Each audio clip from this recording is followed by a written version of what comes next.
Welcome to Plastic Model Mojo, a podcast dedicated to scale modeling, as well as the news and events around the hobby. Let's join Mike and Kentucky Dave as they strive to be informative, entertaining, and help you keep your modeling mojo alive.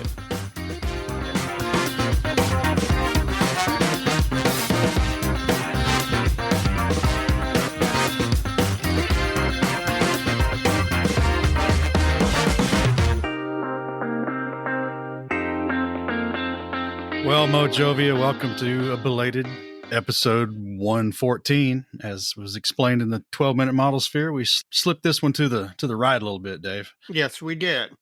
Well, AMPS was such an awesome experience, and we got to talk to so many of our friends up there. We kind of had to get that out there. We did, but that's a good segue into what else is up in your model sphere, Dave.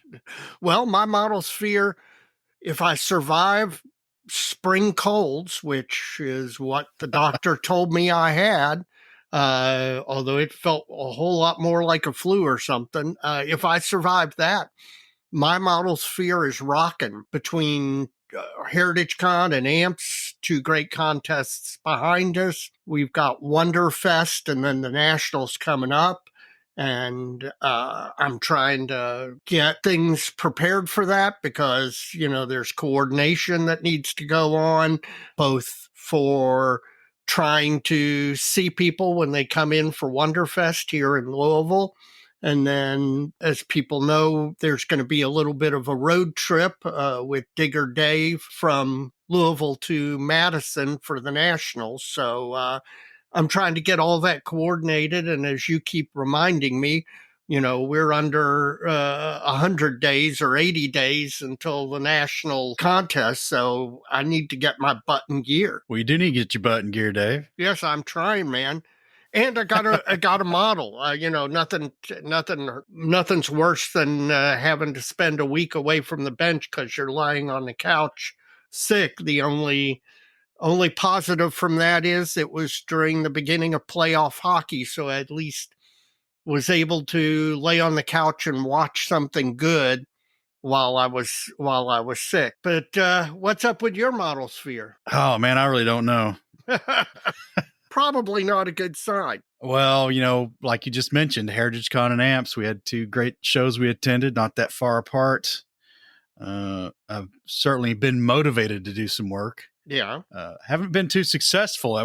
We've just been busy. The week after AMPS, my wife was actually out of the country on vacation. So I was dealing with the one child still left in the house. That ended up taking a lot of my time. It'd be like pushing 9 o'clock before we'd finish up in the evenings and just wasn't getting much done. And now we're in the thick of birthday season on my side of the family. Yes. Speaking of which, tomorrow is the big day for you, right? Yes, we're recording this on April 30th. So to offer some context, April 30th is my younger brother's birthday. Oh, okay. His is the day before mine, which he shares with David Goldfinch. Uh-huh. And Terry Hill from our club. Yep. My eldest son's was last week, April 24th. So we got a birthday on the 24th. We got one on the 30th. We got mine on the 1st. My dad's birthday is May 7th. Uh-huh. And my mom's birthday is July 5th. So 7/5/57. Busy time, man.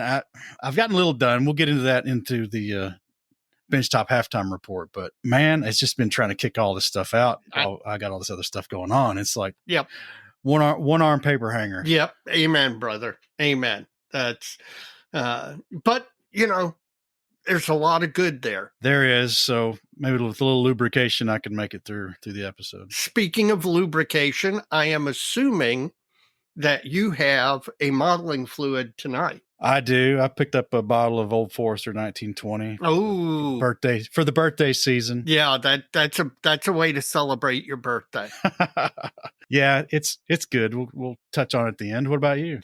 Well, I've got Dr. Feelgood IPA from Stalwart Brewing Company out of someplace in Canada, Carleton Place, Ontario.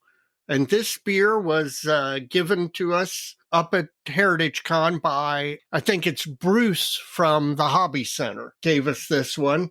And so having brought it all the way back from Canada, I wanted to give it a try. Oh my. Oh my. It's going to be an interesting one. All right, folks. Hang on. Buckle up, guys. You got to listen to it all if you want to hear what Dave's got to say about that. That's right. Well, I tell you, I should have mentioned it in the 12-minute model sphere, but when we pushed that episode out and put out the AMP special, yep, I got a little discombobulated, man. Because it wasn't a regular episode, so the edit protocol was a little different, and I don't know whether I'm coming or going. So this is listener mail segment, Dave, and we've got some because we haven't done it, and we've pushed it out a little bit. So. Yes, we have. Well, let's get into it, Dave. You got it. First up tonight is going to be Mark Dines. He missed us at HeritageCon. He was the one who was going to meet us and was going to bring us something, and then ended up falling ill. Yeah.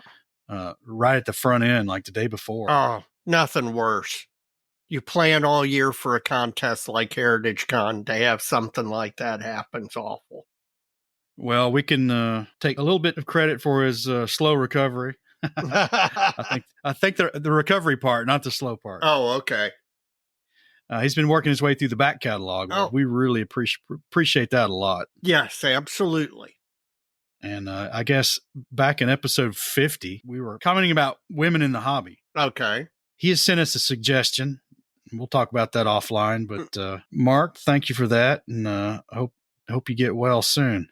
Absolutely. Up next, Dave, is John Allen from Linton, Indiana.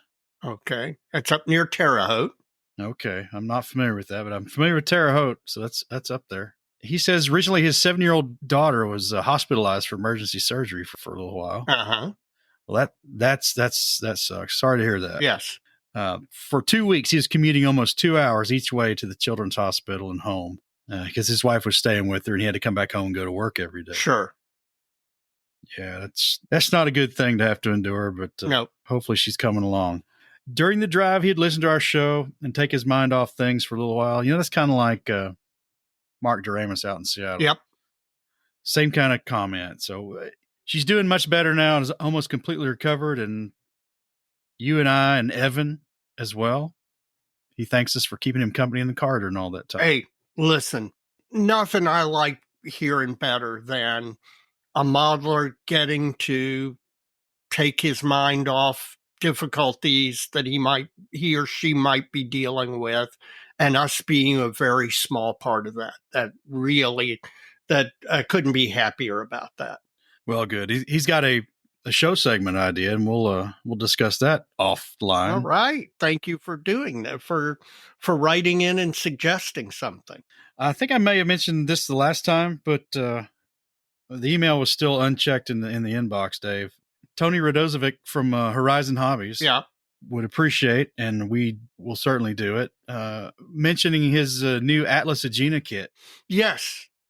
We did actually mention that last episode because I went on at length about how that is the first space shot that I actually remember as a child, and the docking and the what a big deal all of that was. So yes, absolutely.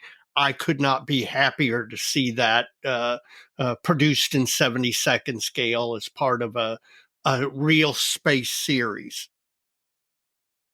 Well, Digger Dave got his done. If you go over to what's on your bench Facebook page for the On the Bench podcast, you can see what Dave did. And I tell you, I go one further, man. I think for injection molded real space, Horizon Models is the high bar. I mean, absolutely. They are producing, given the quality and the variety of kits they have, there's nobody else that's doing what they're doing. They're the leader in that segment of the hobby, in my opinion. And when I crack those open, it's the decal sheet that it really impresses me. Yes, because they give you multiple different versions. And but it's just they're well done. yes, So keep it up, Tony. yes. Got any suggestions for him? I don't know. Oh, well, I'm hoping he's just working his way through the program. We're going to get there eventually. Yeah, you can get that 70-second scale Saturn V. Yeah, well, it's been done once before. Why not? And what I'm looking forward to is the 70-second scale Starship that he's eventually going to get to. Oh, up next from Charlotte, North Carolina, voice of Bob. Bob Bear. He said our episode, it was the instructions one, had some timely information. He's got the Glenn Hoover book on the 48 scale P38 Lightning, which is on his bench now. So pretty cool. The book is very well laid out, of course, and helps him make some decisions about add-ons and made him realize some of the PE for the cockpit that he will not be doing. Anytime somebody doesn't use PE, an angel gets his wings. That's pretty good, Dave. Thank you. He says another item out of the instructions was a recommendation for using the VMS products for the photo etch. And he's always just sanded or annealed the stuff to get them ready for paint. Yeah.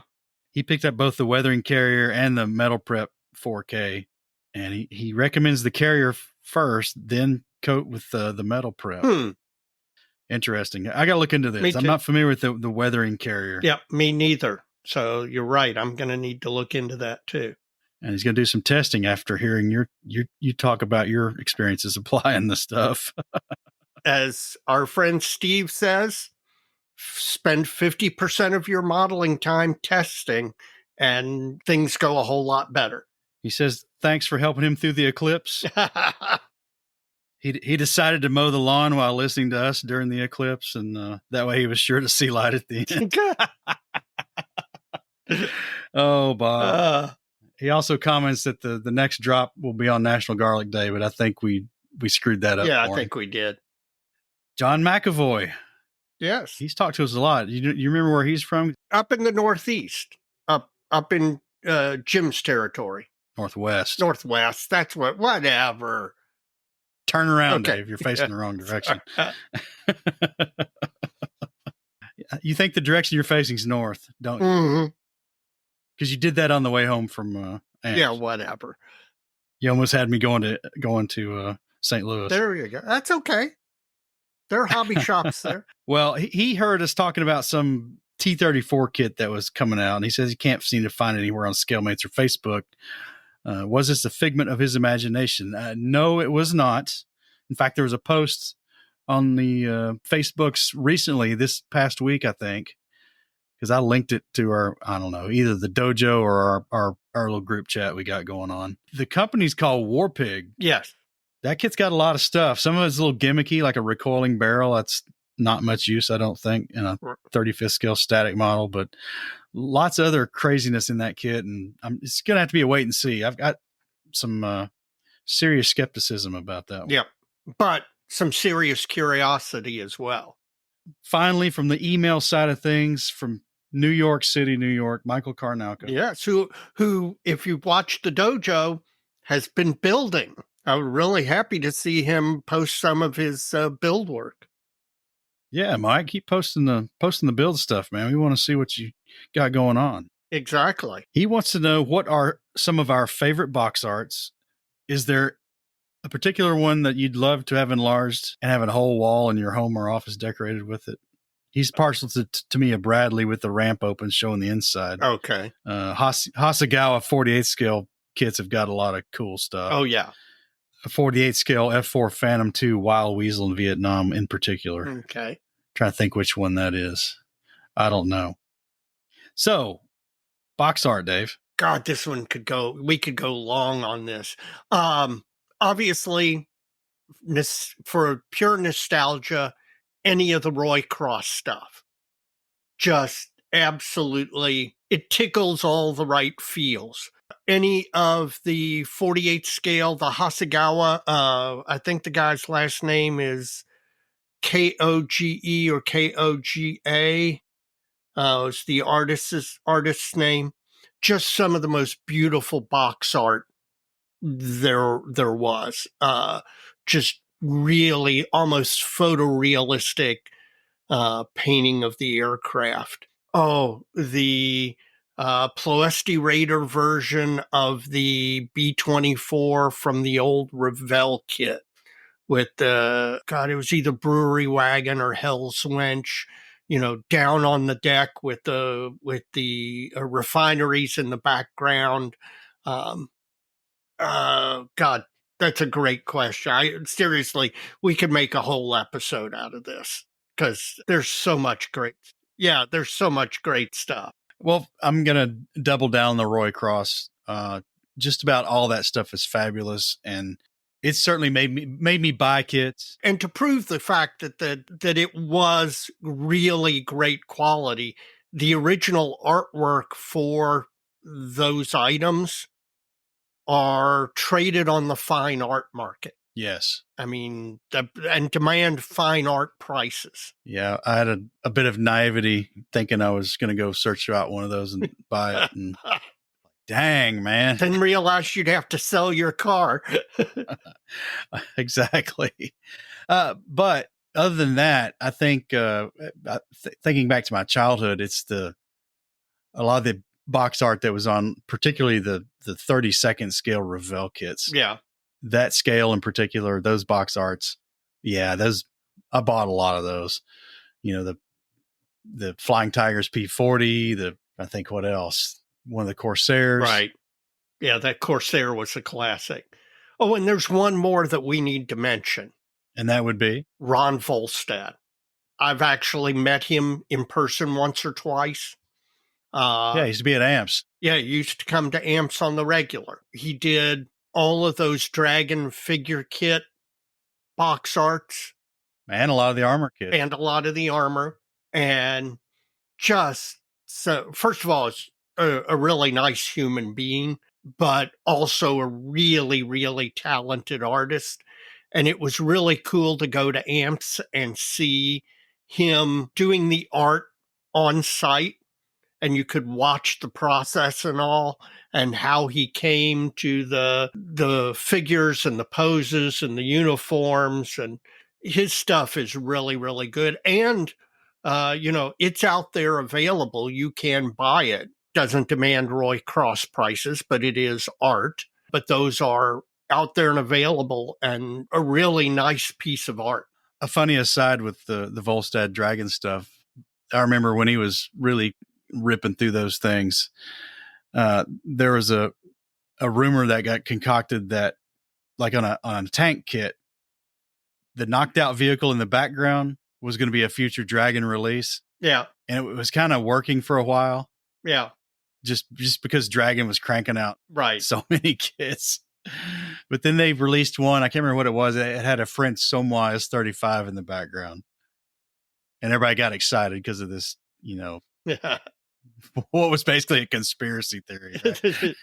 Just in terms of credibility. Right. Just because Volstad chose to use that in the background. And everybody's getting all excited about the pending Dragon Somois S35 that never came to fruition. And to me, I finally beat him. Yeah, I was going to say, which means it never was going to happen by a Dragon. Yeah. Well, Dave, that's it for the listener mail on the email side. What do you got? I've got some on the DM side, and I just want to select a few. One, listener Bob Smith. I don't know Bob's location, but Bob used to be in the oil industry, and he used to travel to Bangladesh. And when he flew in and out of Bangladesh, he would see the Bangladesh J7s, which are early MiG-21s, but they're the Chinese-built versions that have these really beautiful two-tone or three-tone blue, and green scheme. And he was looking for decals for that, and I gave him some suggestions. He's not been having a lot of luck. So if anybody knows in 48th or 72nd scale, he didn't specify the scale of Bangladeshi J7 sheets, drop a note in the dojo for Bob Smith. Also, Bob asked a question that I want to answer here for everybody. He's got a couple items that he's never going to build that he wants to sell, and he wanted to know if it was okay to post them on the dojo. And the answer to that question is yes. Now, we don't want the dojo to turn into a full-time scale model graveyard. Yeah, scale model graveyard or somebody's full-time hobby marketing site. But if you're a dojo regular and a listener, and you have a kit or kits that you have spare to your needs, it is absolutely okay to post them on the dojo to let people know. And, once somebody's interested, you can take it offline and DM direct to do the deal. But yes, it is absolutely okay to do that occasionally. And the floodgate was open. Yeah, well, I noticed I used the word occasionally. Well, is Bob Smith in the super glue industry now? No, I don't think it's the same Bob Smith. Had to ask. Yeah, I know. Our friend Christian Gurney, Bases by Bill, has reached out. They are ramping back up base production. Now, not so much specialty base production, but some standardized bases. Yeah, some product. Some product. And he actually sent me to 72nd scale U.S. World War II, pre-World War II aircraft carrier bases. And these things are really impressive. And I'm going to have a lot more to say on them once I want to play around with them a little bit and take a look at some stuff. But just out of the package, they'd be great to display your World War II U.S. aircraft carrier aircraft on. And I think there's some great potential to play around with them and do even more. And that's kind of what I want to play with. But I'm happy to see BBB, Bases by Bill, getting back into the product game, and encourage everybody to take a look at what they've got, because they're starting to produce more and more regular uniform bases. And now to try that out, you've got to build something, Dave. Well, actually, I've already got something built that I'm going to use as the display on it. But yes, I'm also going to have to. Well, no, actually, you have to. I'll send one of them to you, and you have to build the Flyhawk SPD. Okay. There you go. Listener Paul Pendleton Brown from the UK. He's looking for a couple of 2 Bob's decal sheets. They're 48-217 and 48-218 Alconberry Gooners, I think is the name, or the names of the sheets. And they're no longer in production. And this is kind of the flip side of Bob Smith's DM earlier. If you are looking for a particular item, decal sheet, photo etch sheet, resin conversion set, whatever. And, we've got a lot of listeners, and those listeners actually have stashes. And many of those listeners are very generous and realistic about what they might actually end up building. So if there's something that you particularly are looking for that isn't in production anymore, that you can't find out there, but is something you need for a very current project, please feel free to post on the dojo and let all of the listeners know, and ask them to spread the word to other places. And I guarantee you somebody's got it in their stash, and they're probably willing to part with it, just simply because modelers are, when it comes down to it, 95% of them are really, really great people.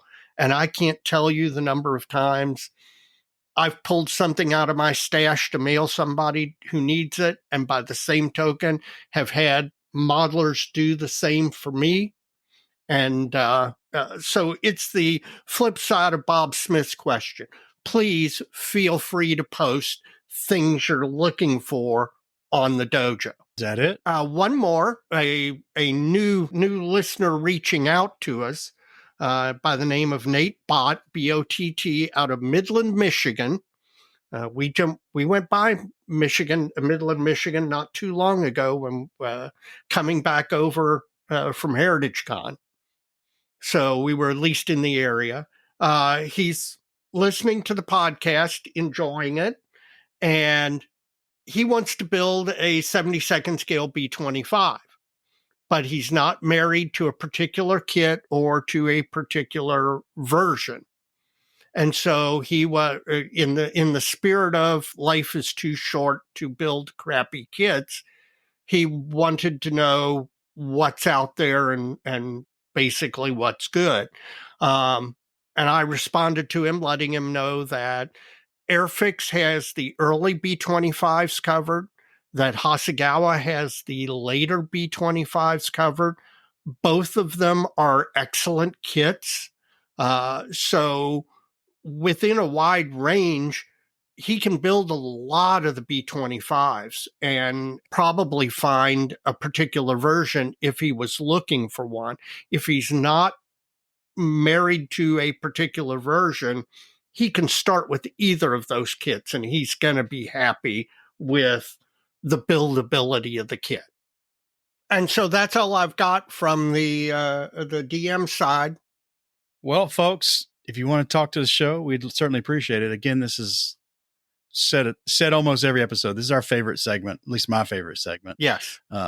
Please write into the show. You can do so by sending email to plasticmodelmojo@gmail.com or sending a direct message through the Facebook direct message system. Tell us what you think. Ask a question, criticism, whatever. We'll talk about it, and we love it. Absolutely.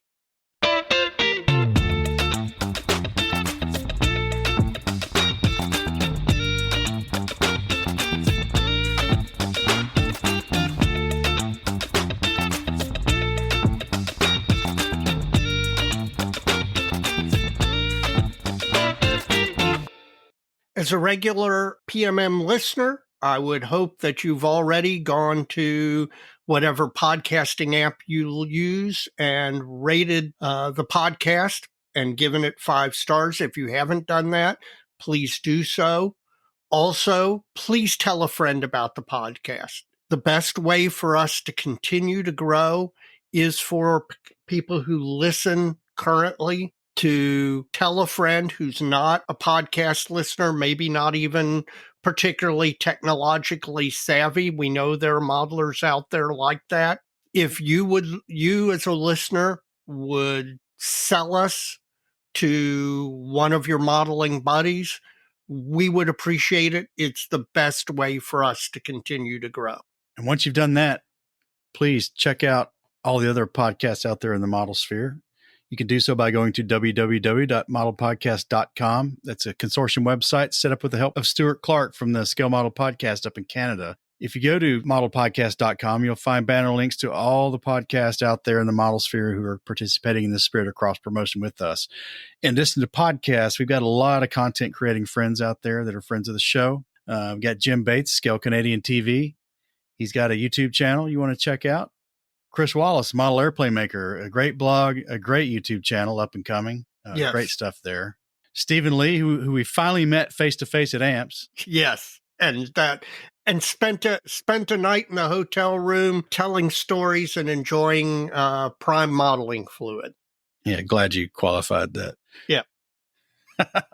Stephen Lee, Sprue Pie with Frets, a great blog, long and short form. You can keep up with all his builds, mostly in 72nd scale, and a lot of long form content on what's going on in the hobby and what he thinks about it. Yep. Jeff Groves, the Inch High guy, the Inch High blog. Jeff's got a lot of great stuff going on his blog. Again, it's all 72nd scale. Batch builds, crazy projects. Check out what Jeff's doing, and we're going to have him on the show real soon. Yes, we are. And finally, Evan McCallum, Panzermeister 36, who's been kicking out the videos at a decent clip finally. Yes, he has. You know, we need to get him on here again soon. Yes, we do. Folks, check out all that great content.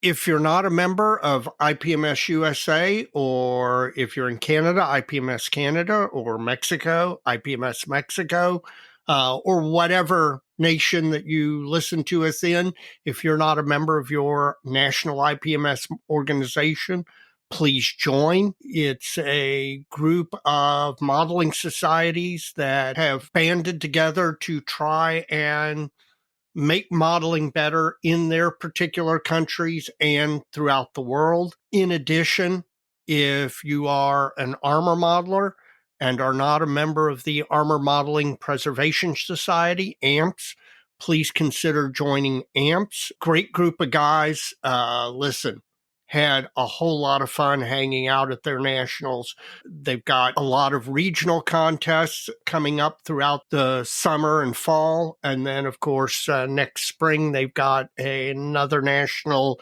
in Pennsylvania. And it's a good organization. Consider joining.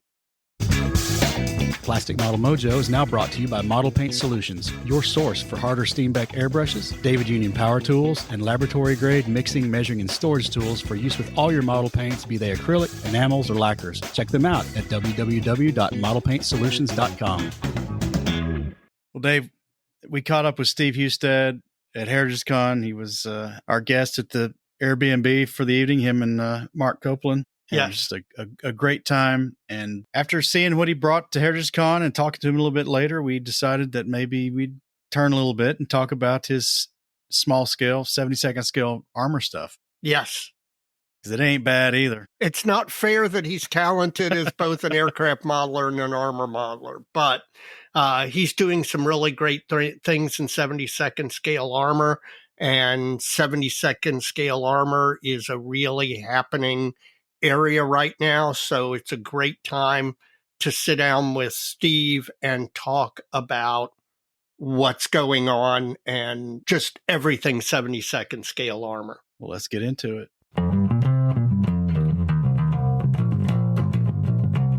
Well, Dave, we got an old friend back.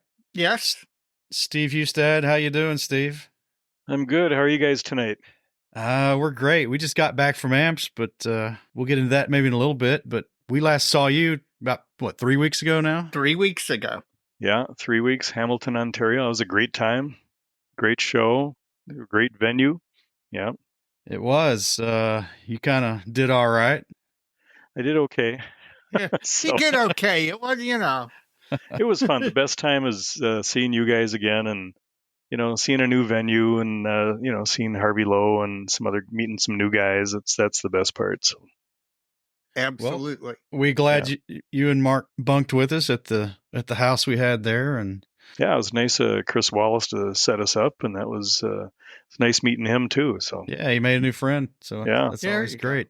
Well, how was the trip to and from? Well, 2 was a little dicey. We took off, and it was starting to snow, of course, the day we left, and we got down through Wisconsin into lower Wisconsin and made our traditional stop at the Road Dog in Beloit. And I took a picture and mounted that on the dojo. Yeah, got the snowy dog, and so we got some food there, and then went on to Michigan, up in Farmington Hills. That we stayed there the first night. So we kind of killed the first 2/3 of the trip on day 1, so it made the next day a lot easier. But we were going to hit Michigan Toy Soldier the next morning, which we did, and that was a lot of fun. Dropped some money there, and the weather was picking up at that point. Hit a giant pothole in Michigan somewhere. I just thought the models were all wrecked, but they survived. And then, or worse yet, I thought we might have broken a strut or something, but it was okay there too. So, and we get into Hamilton and into the museum the day before, and met you guys in the gift shop, and then kind of wandered through get a look at them starting to set up tables, and that was fun, and got a look at a lot of the displays, and great venue, a lot of nice aircraft in there, and a lot of space. They wheeled out some aircrafts. They can set up the tables for the vendors in the contest, and yeah, it was a great time. Then the Airbnb we had, and it was nice meeting Chris Wallace, and brought my 1970s Harvest Gold cooler with me, so I had the traveling bar. So You brought more than that. I got to check something off of my bucket list at Hamilton, Ontario. Got to check off the list. Have a martini made by Steve Hustad. okay, well it wasn't the ideal conditions, but because the ice was a little suspect and everything else was kind of off the cuff, but it worked out. So it worked great. I had one each night, and man, I'm telling you what, and this is not blowing sunshine up your skirt. You know how to make a martini. That's awesome. Yeah, I've been doing it for decades.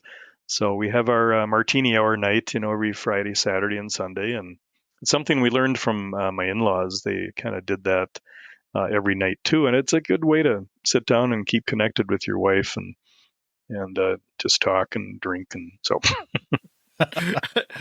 She's a lot more forgiving after a few sips of a martini, right? Right. Yeah, and she tolerates the hobby really well, so that's I got nothing. Listen, hang on to that woman. Yeah, I've got nothing to complain about. Yeah. So as she tells me all the time. So yeah, she's right. Absolutely. Yeah. It's now a relationships podcast. Yeah, and yeah, that's right.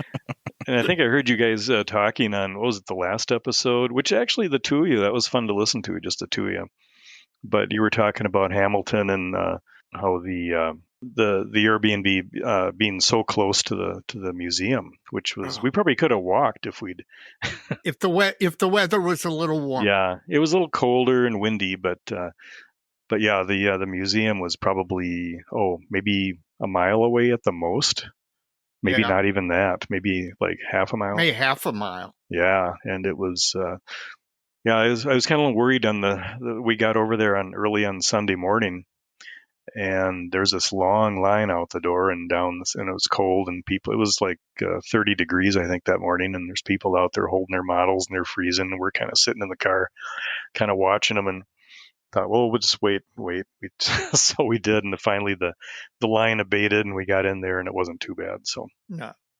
Well, we're going to have this isn't tonight's subject, but we're going to have a whole nother discussion with you about how you transport your models, because I've got to tell you, it was an eye-opener to see what you do to transport your models.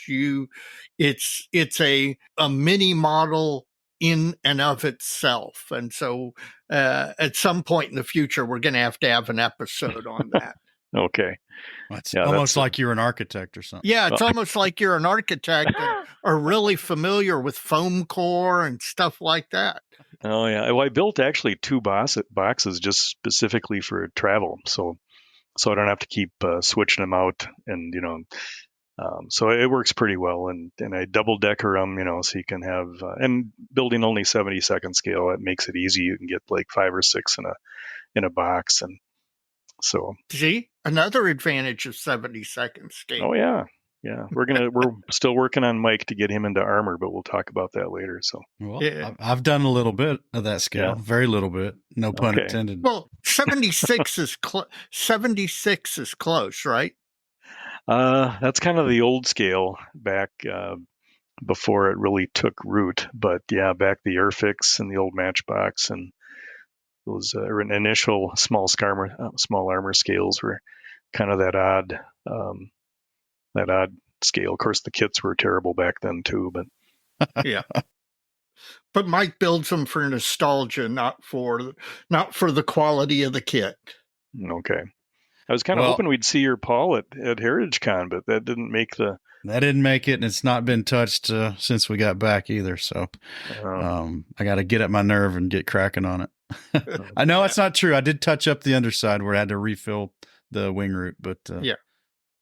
Well, I heard a seam popped or something, and you had to address that. So yeah, I had to fix that. So it's ready for the green again. So keep your fingers crossed. Maybe we'll see it for Nats. I don't know. I make no promises. A little negative modeling then. So that's right. Okay. Well, on the topic of small scale armor, which is going to be our topic tonight. We just got back from AMPS this week, and two things on the topic of small scale armor. One, it seemed to be surprisingly underrepresented, we thought, in our opinion, especially given the context of it being an all armor show. Yep. Okay. Absolutely. And the other observation is the best of show is 48 scale. So Well, that's encouraging. Clearly not a bias there anymore, if there ever was one. Well, yeah, I think there is there. Well, it's like the small scale armor is kind of like the Rodney Dangerfield of armor modeling. It doesn't get any respect. Yes, but I will tell you the 72nd scale armor that was present at AMPS was of very high quality.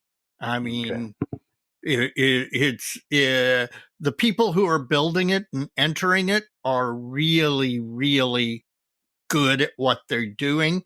It's just not compared as a ratio of 35th to 72nd in armor at AMPS.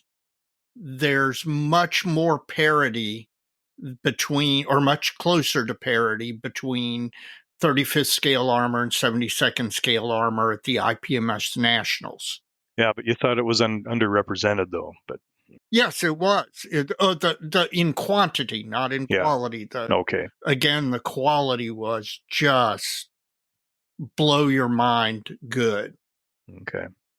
Well, Steve, you're primarily known for aircraft modeling. Can you give us a little view as to what got you going down the 72nd scale armor route? Because we've seen a couple of your little vignettes and dioramas, and they of same caliber as your aircraft models. But what got you going that way? Well, I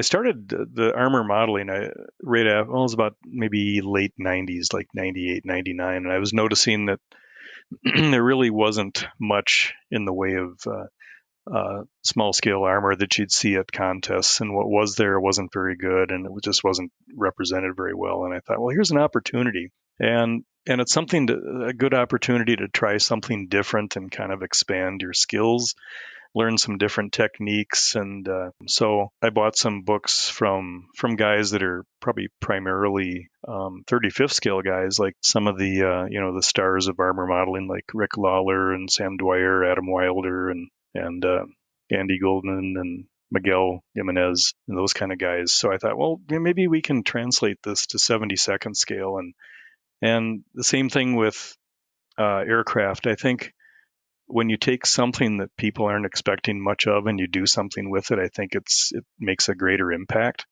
Mm-hmm. And so I thought, well, let's give it a try. And I was getting bored at the time. At the time, I was kind of at the end of my 135th scale World War I figures and dioramas stage. So I was kind of going into, wanted to do something different and kind of expand the skill set. And recently it made me think about something our co-friend Paul Gloster mentioned, is that he was reading a book called Range by David Epstein. Yep. It's how generalists triumph in a specialized world. And the way Paul described it is trying a lot of different things or a lot of different genres can really expand your horizons and expand your skills. And a lot of those skills become cross-adaptable to what you were modeling before and what you're modeling now. And as a matter of fact, we've got Paul coming up on an upcoming episode on that very subject.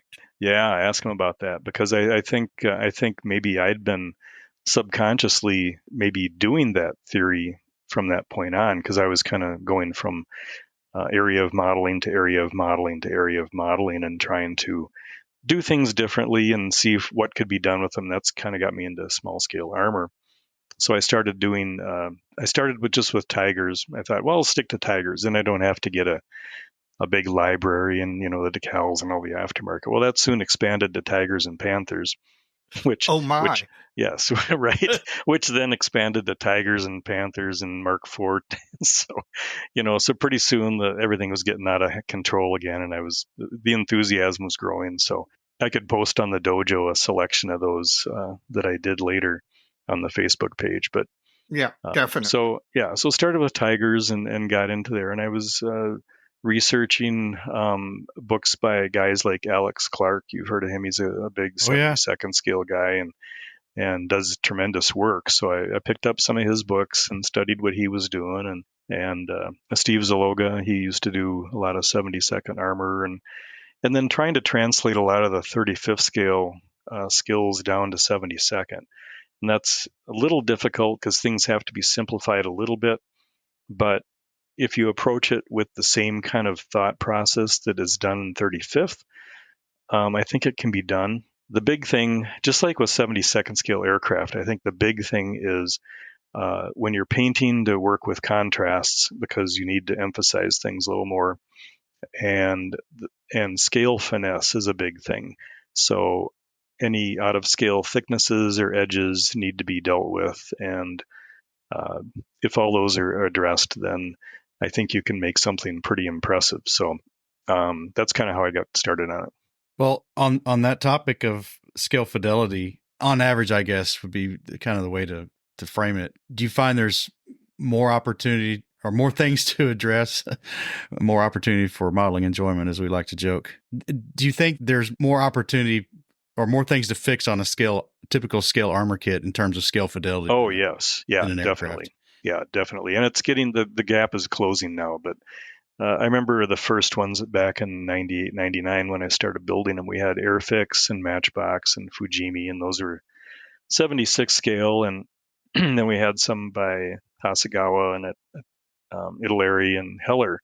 But that was about it back in the late 90s, and they were all terrible. They all had rubber band tracks, and you'd wrap the track around the bogey wheels, and if it didn't break off the drive idler wheel or the drive wheel, it had just come loose later. And then we had kind of the mid era, like the 2000s, 2010s with Revell, Dragon, Zvezda, and Trumpeter, which things started to get a lot better.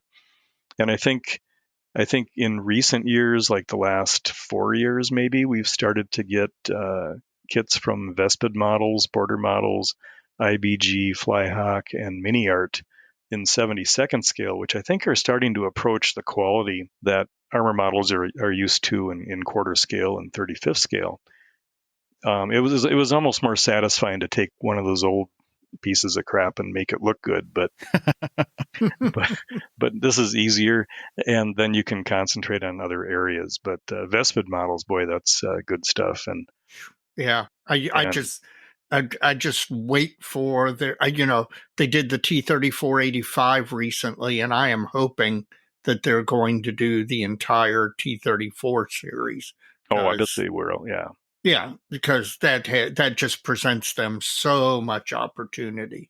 Yeah, they started with the Panthers were one of their first ones, and right, and they did the G, and then they haven't gone back and done an AD yet, but they've done a lot of variants of the G kit. We'll see, but I hope they do.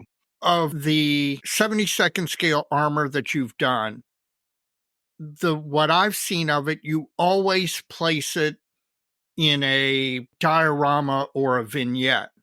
In other words, not just a tank or not just a tank on a base, not tank just on a, a tank on a tank on a plank. There, that's like plane on a pole, tank on a plank. Yeah, I didn't make that. I didn't make that up. That was someone else came up with that one. But. I still love it. I'm going to steal it, even if you didn't originate it. Yeah, early on, that's something else I wanted to do. Is with everyone, I wanted to put it on a small base, like maybe 4 by 2.5 inches or something, and I wanted to landscape that base. And I wanted to include at least one figure with the tank to kind of give it some scale and some personality. And then putting it on the base, it kind of animates it. Because I think a base, even in a contest or something, they're not supposed to be judging the bases, but I think it just sets it off so nicely. It has a subconscious effect, no matter what. I think it must. Yeah. And because it does on me when I look at it, and I got to believe it does on others too. But so it was kind of 2 decisions I made right from the start, was to put them on a landscape base and to add at least one figure to them. And then each one becomes almost like a little vignette almost. And it just is a lot more interesting. And I'd had a lot of diorama experience with groundwork and other stuff with the 35th scale World War One stuff I had been doing prior to that, so it was kind of a natural extension. And you start studying these other modelers, the guys that primarily work in 35th scale, and like I say, I try to adapt some of those techniques down to 72nd, like watching Night Shift and how he does chipping on a 35th scale tank, and then trying to scale that down to 72nd. And you have to simplify things a little bit, or whereas things like the washes and more of the simpler techniques are entirely adaptable, but some of the others you really have to kind of pay attention that you don't overdo it, because you have a lot smaller area to work in each area. But when it's done, I think I like the looks of it better. But I still think nowadays that it still doesn't maybe get the respect it deserves, and people kind of look at it and from a distance and kind of move on to the bigger scale stuff. But I think maybe that's changing a little bit. Yes, I do think so, and I think that's at least in part because now you have 4 or 5 manufacturers, and you name them, who have become serious about putting out quality 72nd scale armor kits. Mm-hmm. And I think that ends up with people producing better work, and that work therefore gets more recognition and more respect. Now, you're very famous for the aircraft dioramas you do, and you do them from photographs. And I know you've done at least one armor vignette from a photograph or inspired by a photograph. Do you do all of yours that way, or just occasionally? Usually just the diorama ones. Okay.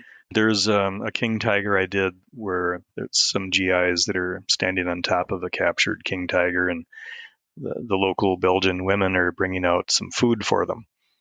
And of course, they've got the mama-san right next to them, make sure the GIs don't get out of control. So yeah, and that was kind of a fun one. I did that, and the another one was one I brought to the Nationals last year. It was done from a photograph, but it's a Panther that some GIs are looking over in the spring of '45, right after the Ardennes campaigns. It was an abandon on a kind of a snowy hillside with some pine trees. So it gives you the opportunity to build some trees and play with some snow and get some figures on there. And then the one I did recently is the one I think I brought to Hamilton, which is the with the 2 camels, but that's done by a photograph also.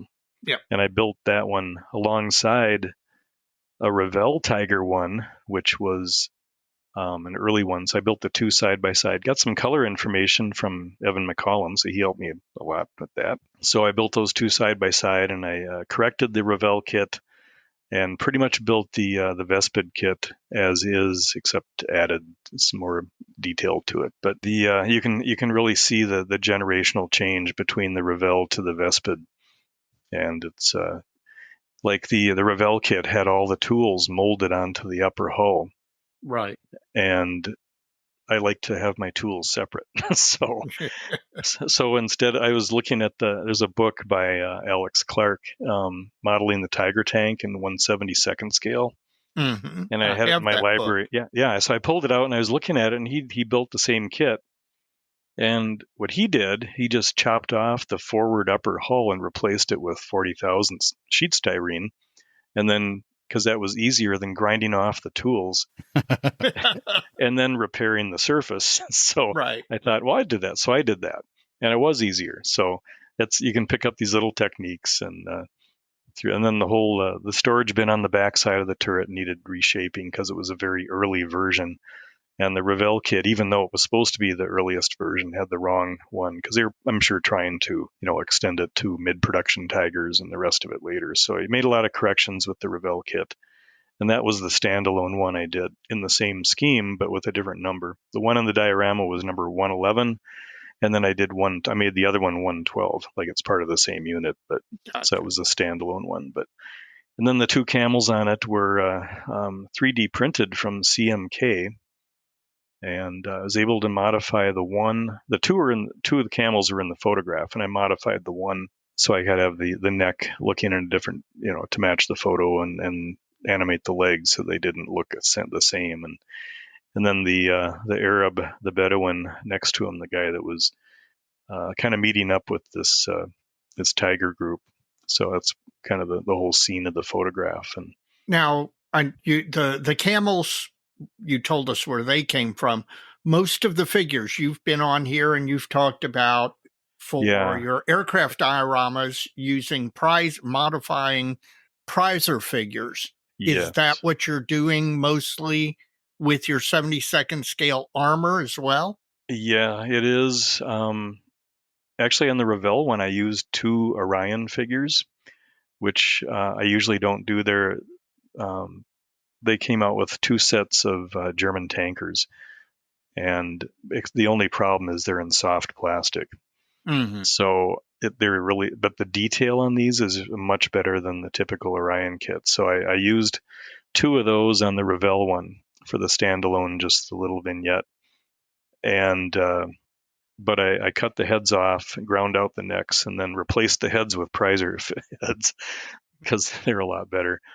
And it's so hard cleaning up soft plastic too, because it just doesn't sand and it doesn't cut well. And so I had an idea. I took out my soldering iron and I wired a needle to the end of it, heated it up, and you can use a hot needle to kind of blend over and get rid of the mold lines and things like that. That's a great idea. I never would have thought of that. And that worked. Those figures, they often have horrible mold seams on them, and a lot of times they have a lot of offset problems on them too. Yeah, these Orion figures are pretty good otherwise, but I had to get rid of those mold lines, and the heads weren't acceptable because the mold line would go right through the face, and there wasn't any way to clean it up, even with the soldering iron. So I used prizer for that. But I usually use prizer pieces because the styrene is so much easier to modify. I did buy a bunch of the I think after we did our figures episode, I did pick up a lot of 3D printed resin figures from Minorius. They're out in Greece. Yep. And they're quite nice. They're very, very nice figures, but they're very difficult to modify because the resin that's used is very hard and brittle. And when you start sawing or cutting, things just kind of break apart. And gotcha. And so you can use them in the poses that they're in, but correct. If you try and modify them, because you like to give a lot of, one of the things that is really noticeable in what you do is your figures have a lot of life to them, and I think that comes from you taking what are stock stiff poses and modifying them to give them a more natural look. Yeah, some prizer does a really good job with anatomy, so you're already halfway there. And so you just have to cut them up and pose them to match the photographs. And so you cut out, use rod stock, and you cut little discs out, and you use those as splices and wedges, and you can bend them at the waist or the knees and bend them to your will, so to speak. But one thing Minorius, or I'm not even sure if I'm pronouncing that right, but Minorius, the Greek company, did, their figures are beautiful. And what they've started to do is, or at least I bought a couple sets, is they have just headsets that they've done, which with different expressions in the facial. Kind of like Hornet. Exactly, but they've only got 1 or 2 of them, but they're very good. So I got a couple of those, and I placed an order with Hanitz recently. I can't remember what the company is. Let's see, I got the receipt here, but I'm not sure. It's a 3D printed 1/72nd scale pairs of hands. So I ordered 3 sets of those because they're just hands. Right. Again, just like Hornet. Right. So you can kind of take a prizer arm and you can cut off the hand and you can hollow out the sleeve and you can insert a new hand that's much better made. And that's pretty well. And I always replace the heads on the figures too, with usually with prizer heads. But you can drill a hole in the neck, and then take the prizer head after you clean it up and add a piece of rod to the bottom, plastic rod. And then you can mount it on a toothpick for painting. And that also, when you put the figure on the base later, you put it on without the head. This is a figure you've already modified to match the photo. Right. And then you can later, after all the figures are on, they're all headless, and then you can start putting the heads on so that they interact with each other the way they should. So they're always looking at each other. I'm sorry. I just got a great mental picture Yeah. of one of your dioramas with all these headless figures. Oh, yeah. I've got pictures of this. I'll post something on the dojo. Post those on the dojo, because just the mental image of that makes me laugh. Oh, it does. It's kind of strange looking until everybody's whole. But yeah, I'll put a post on the dojo. I've got some photos I took during the construction of the Revell and the Vespid models, Tiger 1, along with the camels and the diorama. I'll put that up there, and that's got photos of them kind of headless in progress. So now, do you go back and forth aircraft armor, or do you have two projects going simultaneously, or how does that muse strike you?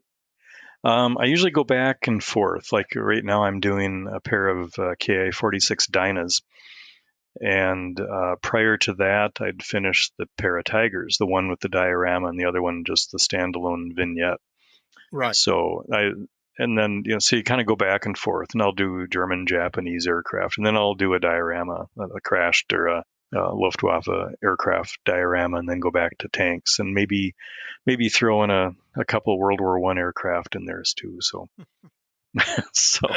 yeah, that you only scratch build from a funky set of plans and 7 known photographs or whatever it was. Well, 9 known photographs. So I'm sorry, 9 known. That makes all the difference in the world. Well, you mentioned the molded on tools and having to fix that on the Tiger tanks. Mm-hmm. What are some other things you commonly run into with small scale armor? What are your remedies there? Yeah, the other problem is usually tow cables and other smaller cables that usually are often on the early Tiger kits or early armor kits of any type were usually molded on top of the hull. At least they got away from that in later years, but the ones that were included were usually way too thick. So I've taken to buying branded steel cable, and then you can anneal it in the hot flame, and you can bend it. And I cut off the end parts from the kit, and I can put those on, and so you can kind of bend those into place and replace the kit parts with those. And with the on the Tiger kits, and Mike, you pointed this out on the Vespid one, was missing the thin cable on the side, which the Tiger often had or always had, and that was very thin. So I replaced that with 10,000 solder wire, and then you just have to do the connection points, which came with a part. I used an old part photo etch set for the tool clamps and that kind of thing. So that raises another question. Photo etch. Do you use a lot of photo etch? Well, I mean, now we're starting to see more photo etch for 72nd scale. Mm-hmm. Do you use a lot of photo etch on your 72nd scale builds? I do for certain things, like on the Tigers, there's a kind of a protective thin sheet metal cover over the exhaust in the back of the tank, and those varied a lot from the earliest ones to the latest ones, but those are really almost impossible to create out of plastic, no matter how you thin it down. So again, part was good for that, and you could get an extra set just for those. And then the Vespid kit came with the photo etch for the engine deck grills, which is really helpful. And part provided that on a photo etch set for the Revell kit, and those are things you really can't get away from photo etch for, is those the grills. I think even in 35th scale, I think that's almost an exclusive photo etch item, isn't it, Mike?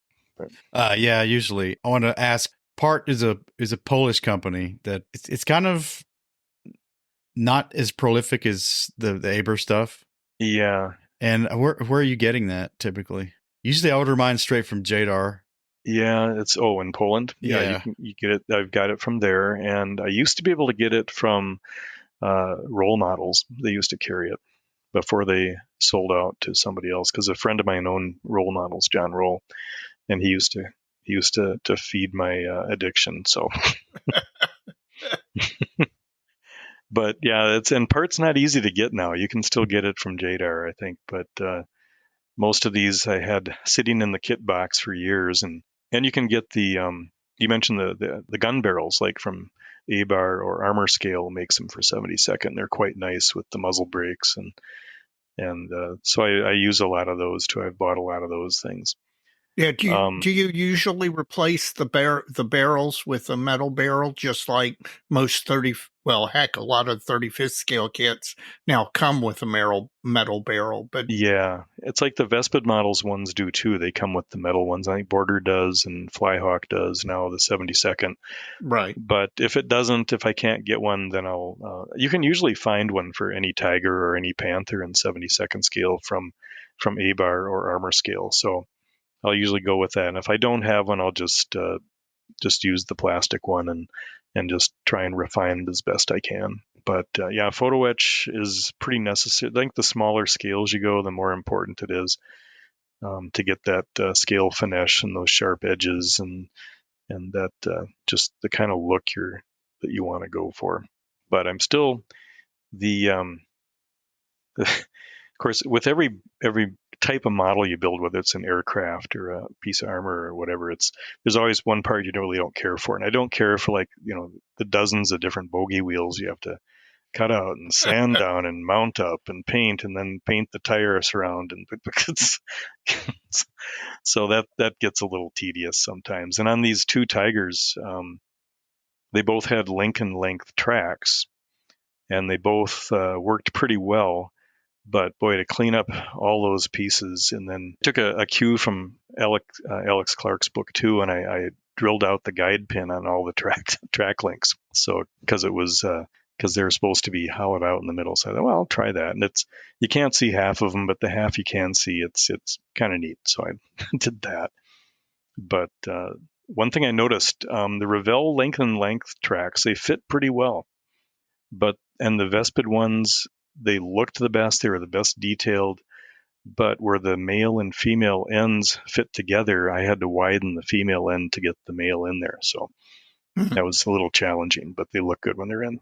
Well, I was going to ask you if you use almost always the kit tracks, or if there are any aftermarket. I mean, in 35th scale, there's nobody or very few people seem to use the kit tracks on any kit they get.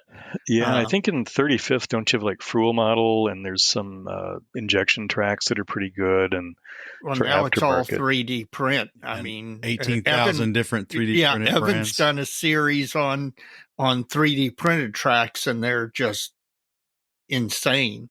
Yeah, we don't quite have that luxury yet, but there is another company called Grigoriev, I think it's called, and they're doing some resin replacement tracks for 72nd scale armor. And I haven't ordered any of their items yet, but I think I will, just to try them. I think it's Grigov. Maybe it's Russian, or I don't think it's Russian. They're Bulgarian. They're Bulgarian. Bulgarian. Okay, Eastern Europe. And so, you want me to be the guinea pig, because I've got some 72nd scale tracks I'm going to order from them too. Oh, sure. Let me know. Or maybe you need two needs to talk and place a joint order. Yeah, maybe so. Well, we could, but it'd be nice to know if it wasn't going to work out with one set instead of 12 or something. Well, that's true. Yeah, but there's more and more aftermarket for 72nd coming out now too, so that's kind of nice. But 35th scale is where the action is with that for the most part. But there's got to still be a challenge, right? I think so. Dave does. Yeah. Yeah. No, I don't want any challenges. I want my kits to fall together. Well, here's one that it might actually entice Evan. I know he's into Stug 3s, right? Right. And Mini Art has come out with they're starting to do 72nd scale armor. Yep. And they've come out with some Stug 3 kits, an early and a mid, and maybe they'll do a late now too. I've picked up both of them, and they're very nice, very nice kits. Evan and I have a bet / challenge / whatever going, where if I build a 72nd scale Stug, he'll build a 72nd scale aircraft. So, okay. my target is to pick up one of those mini craft 72nd scale studs, which the mini art, or mini art, I meant. Yeah. And unfortunately, I was looking at amps and didn't see one, because that was one kit that I would have actually bought had I found it. Okay. Yeah, I've seen them only through Hannett's right now, and they have them for a pretty good price. So you can get the 72nd scale hands there too if you want. Yes. While I'm at it, 72nd scale hands. Yep. Just practice painting hands, just hands. You sounded like Rain Man there for a bit. Yeah, just hands. Just hands. That's right. Now, have you resorted to 72nd scale aftermarket decal sheets for your 72nd scale tanks? For the most part, yeah. I have a lot of the old Archer dry transfers. Yep. And of course, I think he's stopped production of those now. So I've got quite a collection of those. Pending House has come out with some wet transfers that are pretty nice. And actually, TechMod has produced some very nice sheets. The two North African Tigers I just finished were done with TechMod decals, and they went down beautifully. I was going to ask you, I've got some TechMod aircraft decals. Yep. And here we are, another thing out of Poland. Mm-hmm. And I've never used them, so I was interested to know what the quality was. Yeah, and even when I did ICM's DO17Z a few years ago, and they come with TechMod decals, and I tried most of them on the kit, and they worked gorgeous. I mean, just beautiful. They're thin. You have to kind of pay attention when you're taking them off the backing so they don't flip over on themselves. Right. Because you know what a nightmare that can be. Oh, gosh, yes. So just lay them down in, a puddle of Solvacet or something. But boy, they're thin, they're well printed, they're opaque, and they snuggle down beautifully. And even the clear parts, the clear film areas, they just work really, really well. Now, have you tried any 72nd scale armor decals that you haven't found to be very good? Yeah, the ones that came in the older kits, the Revell kits, those didn't work really well. They're kind of thick and they're kind of matte, and I think they're kind of stiff, so they don't really snuggle down. You can dump a lot of Tamiya Mark Fit Strong on them, and they'll just curse at you. So they'll flip you off. That's right. So then you end up taking the needle nose pliers and tweezers and pulling them off and going through my ring binders looking for something else suitable that'll work instead. So gotcha. So, but yeah, and there's other companies like Black Dog. They do some 35th scale stuff, but they also do some resin things for 72nd, like a lot of stowage type items like bundles and back paths, and there's a company called Mars, I think, that does things like tools of all kinds of different types. You can usually find them in railroad shops. Mm-hmm. Here in St. Paul, there's a hobby shop called Scale Model Supplies, and we affectionately refer to it as the dungeon because it's in the basement under what used to be an auto parts store. But the thing is vast with like only 2 exits in this huge area. It's got to be a fire trap, but it's been there forever.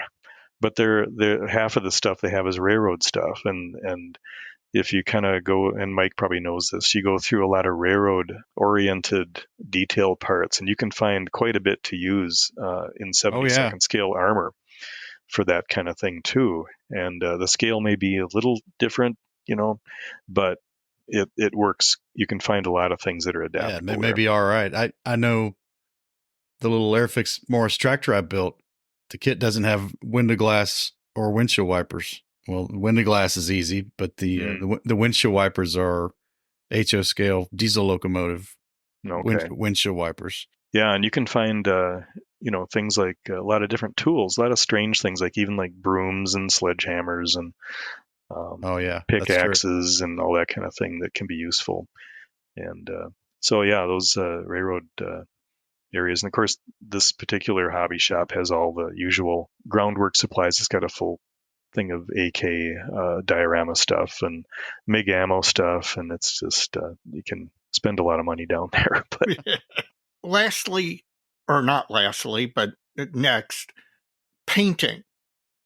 When you've painted 72nd scale armor, do you find that it's basically very similar to painting 72nd scale aircraft, or do you find that you have to do stuff that's radically different than what you would do? Yeah, I find it easier actually. As Mike knows, with aircraft and I read a lot of other people online that are armor modelers that build aircraft. They say, well, I have to build and then paint the cockpit and then put the fuselage together, and then I have to build and paint the wheel wells and then mask those, and then build and paint the airframe. And it's like you build, paint, build, paint, build, paint. Whereas with armor, so much of it you can assemble ahead of time and then just more or less paint it all at once. And then when you're doing the detail painting afterward, picking out details and such, that's where you delineate,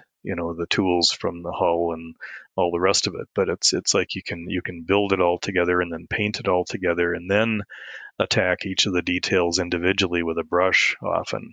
And I've found that's a little bit easier and more fun in some ways.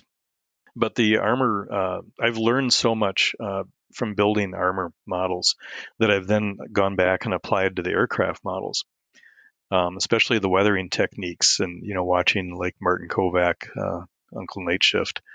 And a lot of those techniques he uses, you can apply to aircraft in certain areas, like where the maintenance crews are on the wings. Or Well, I was going to say your Betty that you had at Hamilton HeritageCon, yeah. Yeah, has a lot of weathering that you can see the armor heritage of it. Exactly. Yeah. And I learned a lot of those armor techniques were used on that Betty, and especially with oil paints and washes and pin washes and picking out details individually after the fact, and working. I'd have to credit Barry Numerick for part of that kit too, because with his recommendation of riveting, because that helps kind of pop things out too. So. Oh yes.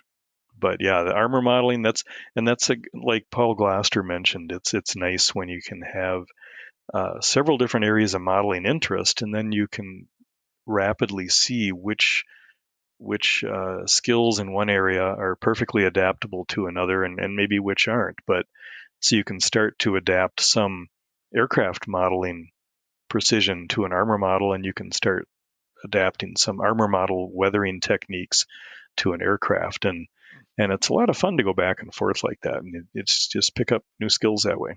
What's your wish list of subjects that aren't out there or that you haven't gotten to yet? Well, I did pick up the Stug 3s, and I'll do those in honor of Evan, since that's his favorite. Right. If you have any questions, ask Evan. And like I say, remember I was going to restrict myself to only Tigers at one time, and then Tigers and Panthers, and then Tigers and Panthers and Mark IVs, and now I'm doing Stug 3s, and now I did a Rodin Opel Blitz truck in a muddy Russian field with weathered white winter whitewash camo being pushed out of the mud by several soldiers. So you get off in all these different directions too. So is there something that you, besides the Stug, that you want to build? Well, I've got I've got a lot of ideas for further King Tigers, which of course Flyhawk now comes out with some really gorgeous King Tigers. Yes. And Yag Tigers, I'm hoping they might do that.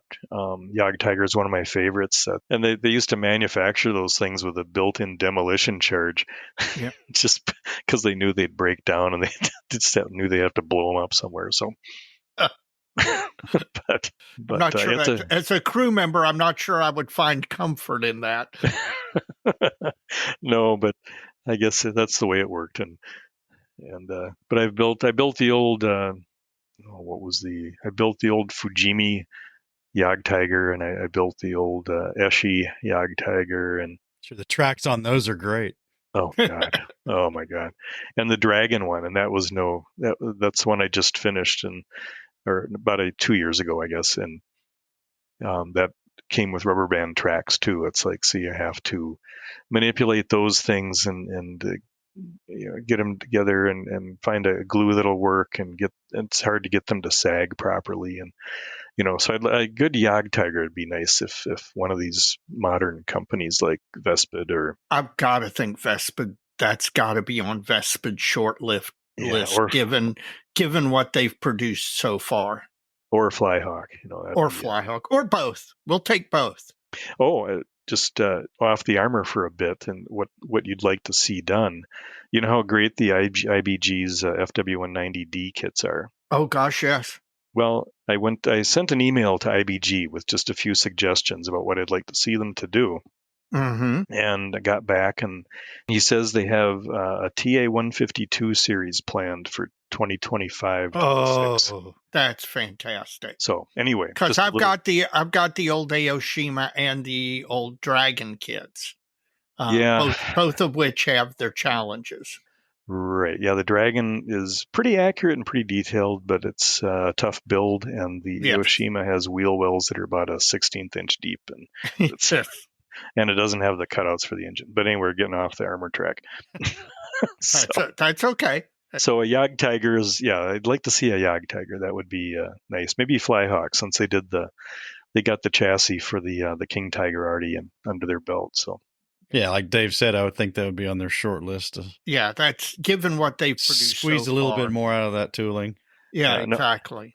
Now, Mike, I did save the picture that you sent me once about a 70-second scale diorama you were thinking of doing. Oh yeah, that's why I've got to order this stuff from OKB Grigov. Okay. They make some. The issue is one of the tanks is a Tiger. That's the easy one to do now that we've got. Mm-hmm. This great kits from Vespid and Flyhawk. Well, that's a pretty early Tiger, but it is, and it's so is the one in the photograph. Okay. Yeah, it still has the 5 flare cleaners on it, and I can go to early mid kind of. Yeah. So it'll work. But the knocked out abandoned tank, its passing is a KV-1S. Oh. And is there any decent kit of that? The only KV-1S in a kit, top to bottom, is one of the kits. Ooh. Okay. And it's pretty rough. Yes. I thought maybe PST might have done one of those. That's what I was thinking. It might have been PST, but that's it may be maybe a PST, but I think or a those might be about the same. Yeah. Yes. Those two did a lot of Soviet subjects. So yes, the turret is workable because there's not much to it.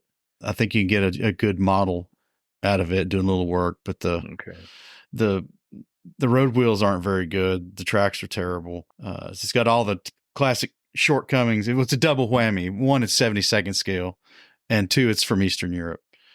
So you got all the old short run problems. The really thick parts and thick sprue gates and some clunky details. So I think what I'm going to do is got all the molded on tools too, right? Probably.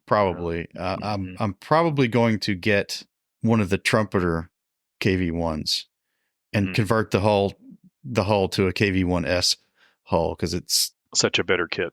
It's such a better kit, and I can get the right wheels from Grigov. I can get the right tracks from Grigov. I can get a gun barrel from Grigov. Okay.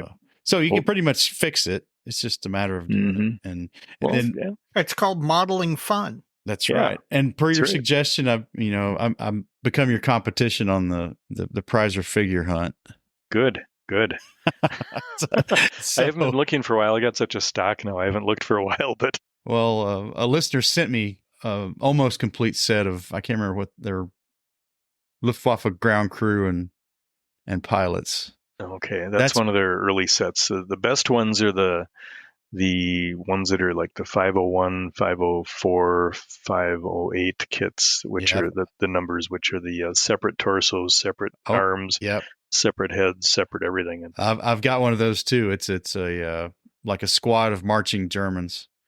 Okay, yeah, that's useful. I'm reluctant to dig into that one though till I get another one because those look great marching past that new Flyhawk BT7. Well, try the Minorius 3D printed figures too. They're very nice figures. they're just not easily adaptable. But if you use them as is, they're very nice. Their anatomy is correct, the poses are good, and the detail's excellent. So I'll have to see what they've got, because yeah. there are a few standing figures in the photograph, and those don't seem like they'd be too much trouble.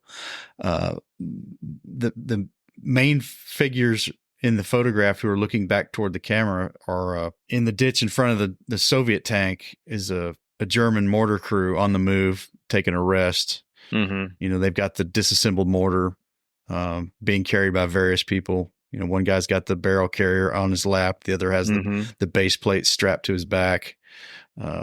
Looks like it's a cool scene. It's got the resting soldiers, and then it's got the other ones going by, and it's kind of a nice juxtaposition. So there's a fun job, humping across Russia with a mortar base plate strapped to your back. Hopefully got in a truck when they had to go. Yeah, I don't think so. But that's a lot to carry. That's not small, and it's not light. Sounds like misery. Yeah.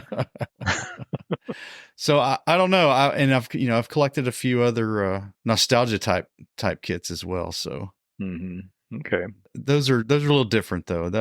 Those I like seeing what I can get out of what's there, and not do too much. Add the things that are glaring omissions, but not really getting too much to the scale fidelity of the other stuff. Okay. Yeah, going for the prizer figures, they're difficult to find, but someone told me that Prizer is going to be gearing up to. It's like they haven't been producing these figure sets for years, and all of a sudden, someone says they're going to start. Well, that was me. Was you? Okay. That. Yeah, because I'd written them yet again to try to figure out what was going on. Okay, and would they tell you that? Well, their product catalog, if you include all the scales, is immense. It is, and they just cycle through this stuff. Yeah, so it sounds like maybe they're going to cycle through the stuff we want finally. Well, I hope so. Yeah, and another issue, once you get into the prizer figures and you're looking at them for armor, or aircraft, or whatever you're using them for, they make some really intriguing sets in 1/87th scale. Yeah, which is a bummer, right? that's a little small. When we talk about 176th and 172, we can almost make those two work together in a lot of ways, but 187th, that's just small. It's too small. Yeah. For example, in what most people know as HO scale, they have two sets, and they're kind of opposites each other. You have a set that's many figures. I mean, I think it's over a dozen of like marching Russian POWs. And then there'll be a handful of their German handlers. And then there's the opposite for later in the war. There's a big column of German figures with their Soviet handlers, right. But they're the wrong scale. Yeah. I've seen those too. And the ones in the scale we want, you can find them on eBay, but the people that post them on eBay, they know what they got. And they're up for like $150 for each small set. And I can't believe anybody's actually paying that, but who knows? Well, we like seeing your armor vignettes at HeritageCon because we hadn't seen them before. Well, we'd seen them in photos, but not in real life. Well, right, not in person. Well, I'll put a couple posts up on the dojo, and I'll do one with the construction of the two recent tigers and the camel diorama. Okay. And I'll follow that up with another one just with a kind of a selection of 72nd scale armor as kind of a follow-up to our episode. So. Well, that would be fantastic. We'll do that. Well, on the subject of shows like HeritageCon, I guess our next opportunity to see you is going to be in Madison. Yeah, that's coming up fast too, isn't it? It is. What is it? Mid-April now, so 3 months away. Yeah, it's less than 100 days. Yeah, that's going to be fun. It was really fun. Mark Copeland and I went to the Mad City Modelers annual show that they hold in early March every year. And they held it this year at the Monona Terrace where the Nationals are going to be. And I posted some up on the dojo there. Oh, yeah. We appreciated that. Yeah. Yeah. Kind of a flavor of what the venue is like. And it's a beautiful venue. And it's going to be like on 3 floors, but they're just kind of stacked up. And each floor has a wide view of the lake as you get off. And they're all connected by escalators. So they have I think Jeff Hearn said the vendors are going to be on the lowest level, and the mid level is going to have what they call Telford in the UK. It's going to be the display and SIG area, which is kind of between the walkway and the outside window wall, which is a very large. That'll be fun to see how that goes over this year. And then upstairs on the third level is 2 contest rooms separated by a wide hallway. And each contest room, I would say, is at least 3/4 the size of the one contest room in San Marcos. So we shouldn't have narrow aisleways. No, it should be plenty of room and lots of table space. So the only tricky part is getting downtown, because Madison, the capital, is right there between Lake Monona and Lake Mendota, and it's on an isthmus between the lakes, and so is the convention center right on the Lake Monona. And the capital's only like 3 blocks away. There's the Wisconsin Veterans Museum, which is on the Capitol Square, which is about 3 blocks away. And but getting into the hotel or into the convention center, there's a big ramp there that stretches out along the backside of the convention center. When you get up near the Capitol Square, a lot of the streets are one way, and there aren't many of them. So you have to kind of, if you miss a turn, you're going around again for a while. So, but once again, and it's a beautiful facility. It's very big, and it's going to be a lot of fun. So I'm really looking forward to it. I'm looking forward to it as well. We're gonna see something new in 72nd scale armor at Nats. I'll probably bring the 2 I brought to HeritageCon. I'll probably bring there, and I'll bring the Ghost Bomber of Cambridge diorama.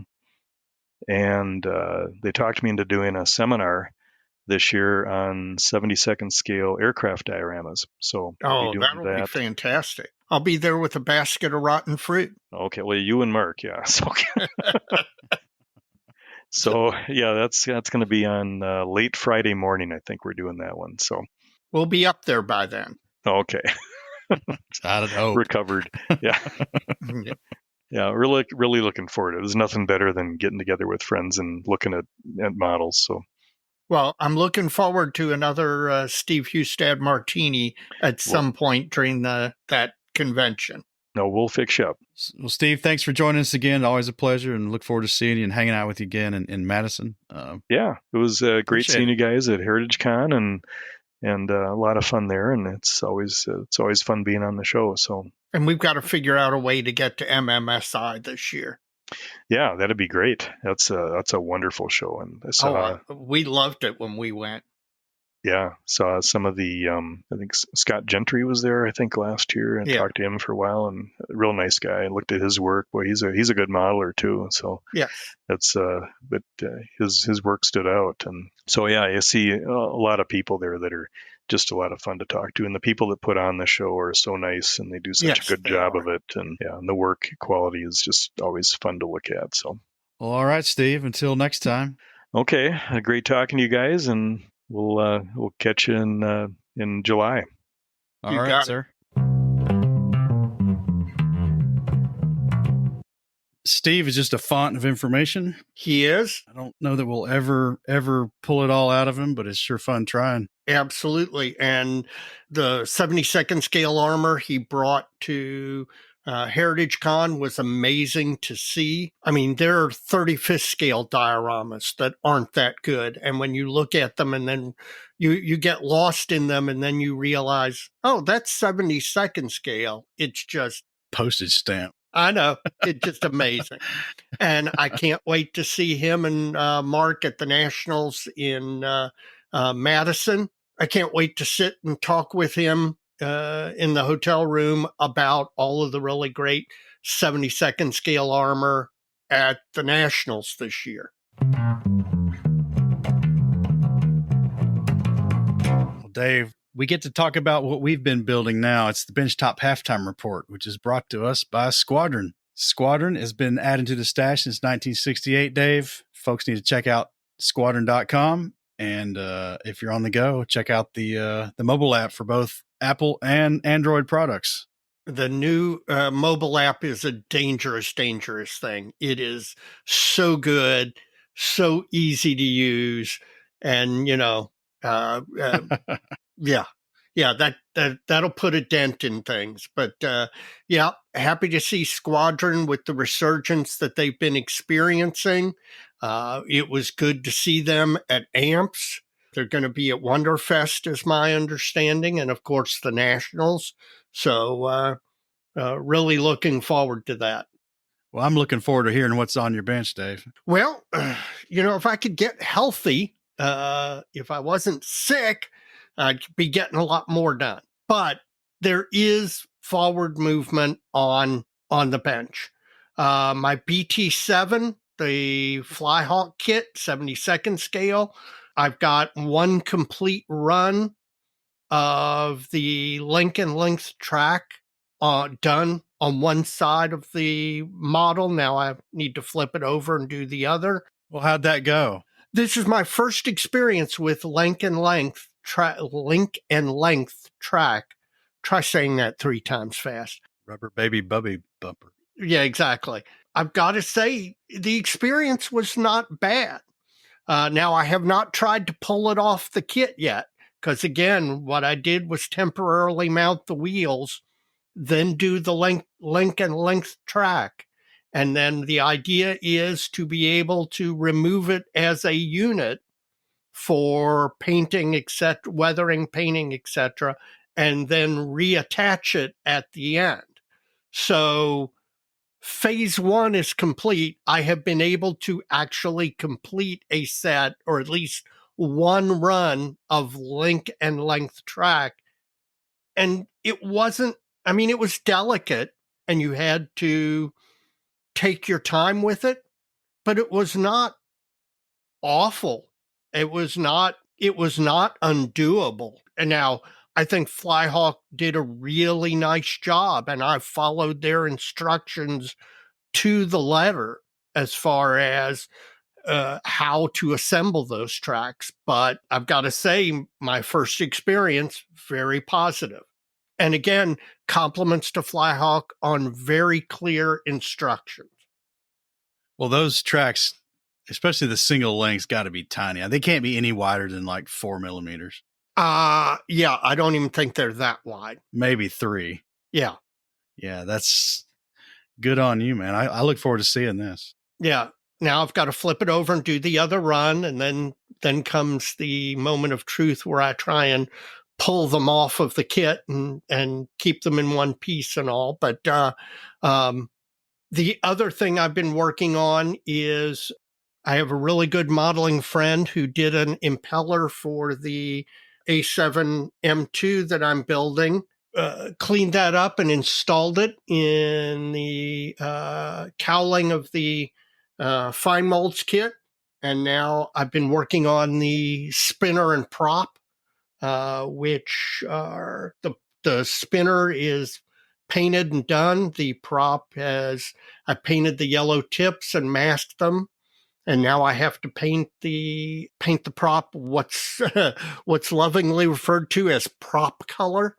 If you in the Mr. Color range, there is actually Japanese propeller color. That's right. Is a color number 131. Ask me how I know. Right, which is propeller color. It's that like chocolate brown. Yeah, classic rusty chocolate brown color. And so I've got the yellow painted. I've got the tip stripes masked, and I'm going to hit it with that prop color. And then that part will be, I'll put the shaft on it, get it seated to test it to make sure everything's good. And then that goes in a little plastic baggie in the model box while I work on the rest of the kit. Well, did the 3D printed part work out?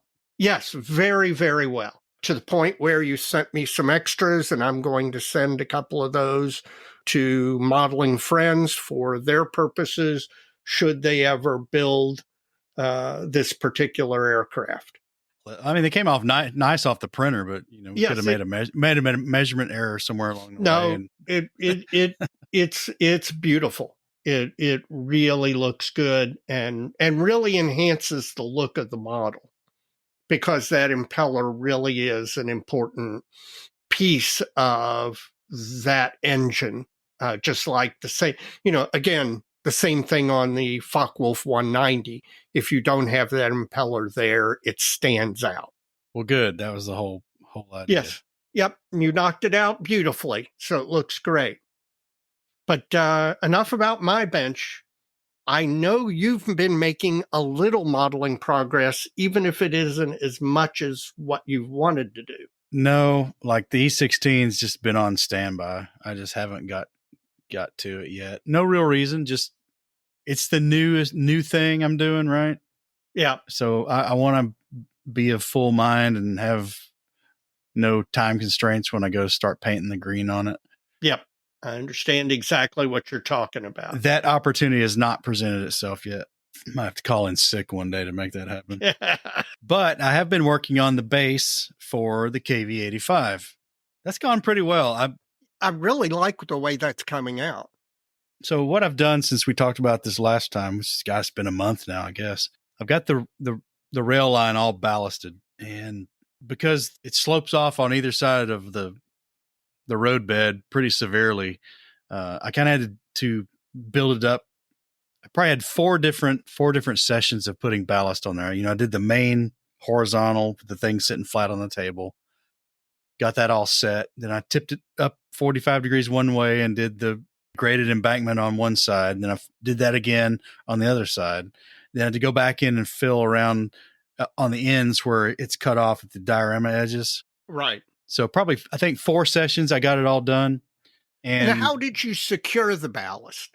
Well, I used an entire bottle of VMS ballast freeze. Gotcha. In fact, I used a whole bottle of that and then had to go back for my touch-ups and use that formula I mixed up and talked about in a prior episode. The, what was it? It was Vallejo matte varnish and Vallejo flow improver. Right. Which worked really similar to the VMS stuff once I got it mixed up. But Right. Anyway, I got it all glued down. It's set up nice. I was pleased with that. And then I'd done that experiment with trying to shift the color, because the ballast I bought was close to what I wanted. But like I mentioned before, it had a lot of reds in it, like there's some jasper in the mix. And there's a few like clear quartz stones in there as well, but I those are easy. You can see those and pick those out. But the red is just, there's too much of it in there to pull out. So I'd done this experiment with all these washes and settled in on something. It was really a Vallejo brown acrylic wash is what it was. Mm-hmm. So at least for this project, it has redeemed itself. I've used about 2/3 of the bottle. Who says acrylic washes are never useful? I did until I did this. Yep. I mean, everything has its... never say never, I guess, right. is what you're getting at. And that's certainly true. It worked out pretty good. The stuff has a surface tension that's low enough that, you got your ballast all set already, and it flows right in. I was able to flow it all in between the ties of the rail tracks and not get it on the plastic parts. Had a lot of control. And once it was dry, I was pretty satisfied with what I got. So not only did it shift the color, actually it kind of muted the colors. It kind of unified the variation. There's still a lot of variation, but it's not quite as stark as it was right out of the bag. Gotcha. So it looks a little better. So I've got a lot more to do. I think the next phase is putting in some, I'm going to have overgrown grass encroaching on the tracks because it's an abandoned line. Right. And maybe some, I don't know, fall leaf debris and stuff kind of blown up against some of the rails, maybe. Mm-hmm. It's kind of look I'm going for. Kind of a lot of layers to bring it all together. Right. But in the interim, I'm started posing the suspension for the KV85. Now it's got a set of Tankcraft KV JS tracks on it, mm-hmm. and individual 3D printed links. and then I've got the lower hull done. I can't progress on the model until I get this part done, because I found the spot on the diorama that I want the tank. And right now it's sitting there, and there's just like hat maker's pins holding it where it's supposed to be. And I've gone in, I've started cutting the torsion bars. So this kit was made with allegedly working torsion bar suspension, right? Right. But they're plastic and they're fragile. And so what I'm doing is I'm getting it where I want it. And then I'm going to cut 2 or 3 or 4, get those where I want them, and cement those in place, and just work my way down the length of the vehicle. And then when it comes off the diorama base, all the torsion bars will be rigid set. Gotcha. So then I have to go back and figure out how I'm going to get the model in the exact same spot it was in when I set the torsion bars. Not going to underestimate that task. That doesn't seem like it would be too difficult, but you're right not to underestimate it. Right. So other than that, man, I've started. I'll get out that 3D printed flak panzer thing I've got. Yeah, and I'll chip away at it. I've added some rolled armored texture on the thick plates on the glacis and the lower glacis, and started cleaning up some of the suspension parts to start working through the assembly on that. But that's kind of a sidebar. I've not done much on that, but mostly I got to get this KV85 suspension set, and then the next step on it is to work through the torch cuts on the top edge of the side hull armor, the hull side. So that's what's happening next. That's just going to be time consuming. That shouldn't be particularly difficult. It should just be time consuming. No, and I've got it mostly roughed in. I've just got to go back and add the texture now. So, time consuming. Then at some point, I hope to get to the E16 and start painting it green. I hear you. I'm making no promises, but boy, it'd be nice to have that thing done in June. Yes, it would. Or July. Or early July. Yes. Have it done before July 1st. Yes. That would be ideal. So that's what's up on my bench, man. You got anything else? Nope, that's it.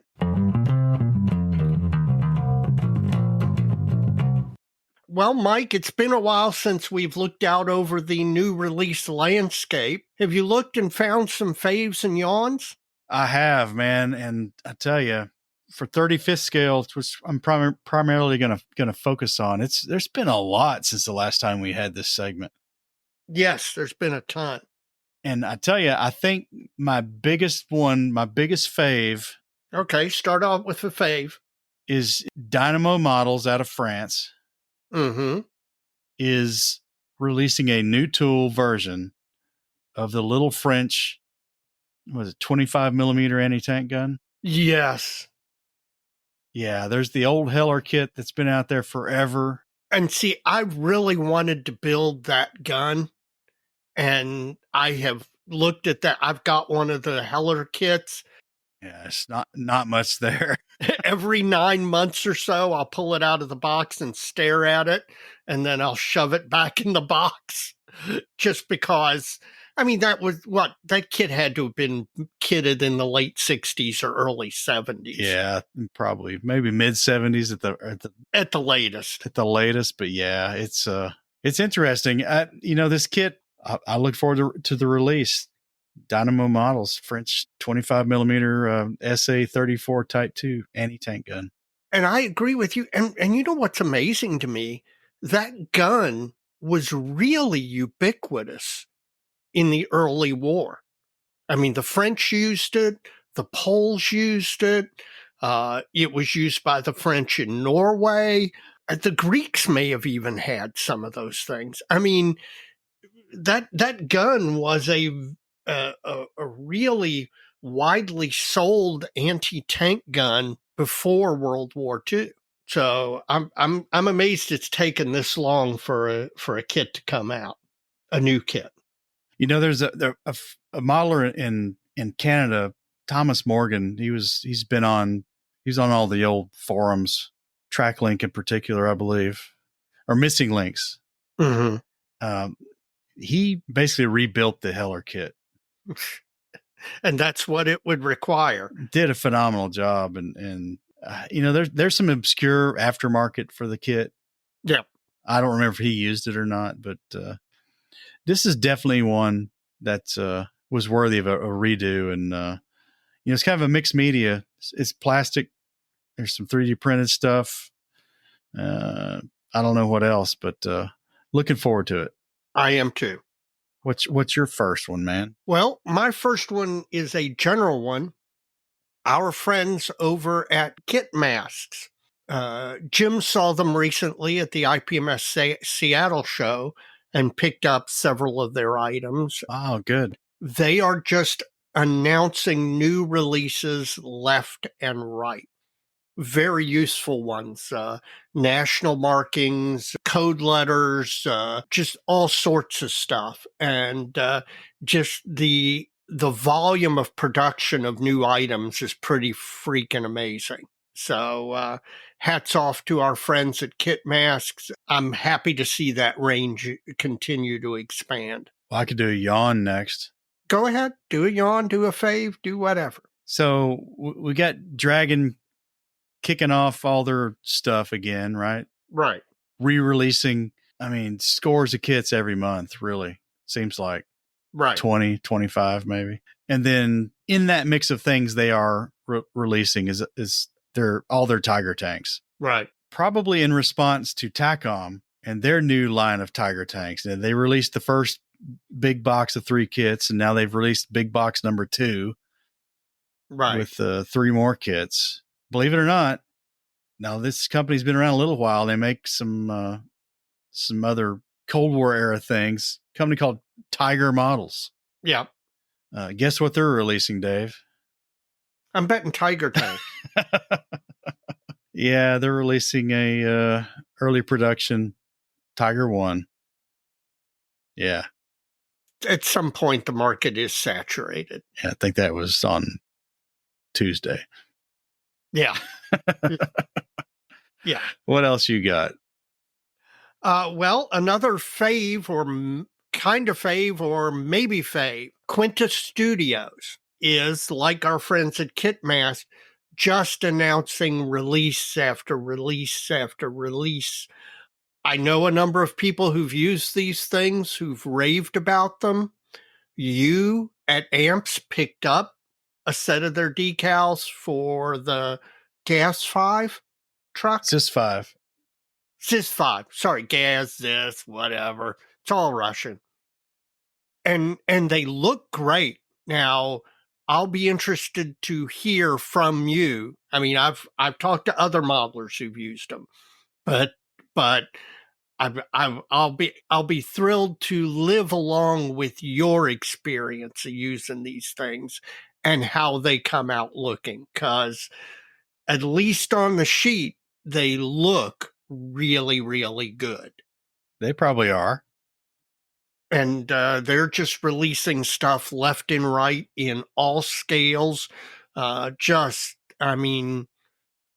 like Kit Masks, just an amazing volume of new releases. And I think you and I discussed they're in Kazakhstan now. Yeah, at least they're getting distributed out of there. I don't. Right. There may be some shell game going on there. Right. But of course, obviously they were previously located inside of Russia, which post 2022 made for some challenges. And they apparently have, whether it's a workaround or whether they have actually moved their business, who's to say, but they've done something to clear up that problem. So, Mike, do you have a fave or a yawn? I got a couple more faves. Good. I've got 2 more faves, so let's go.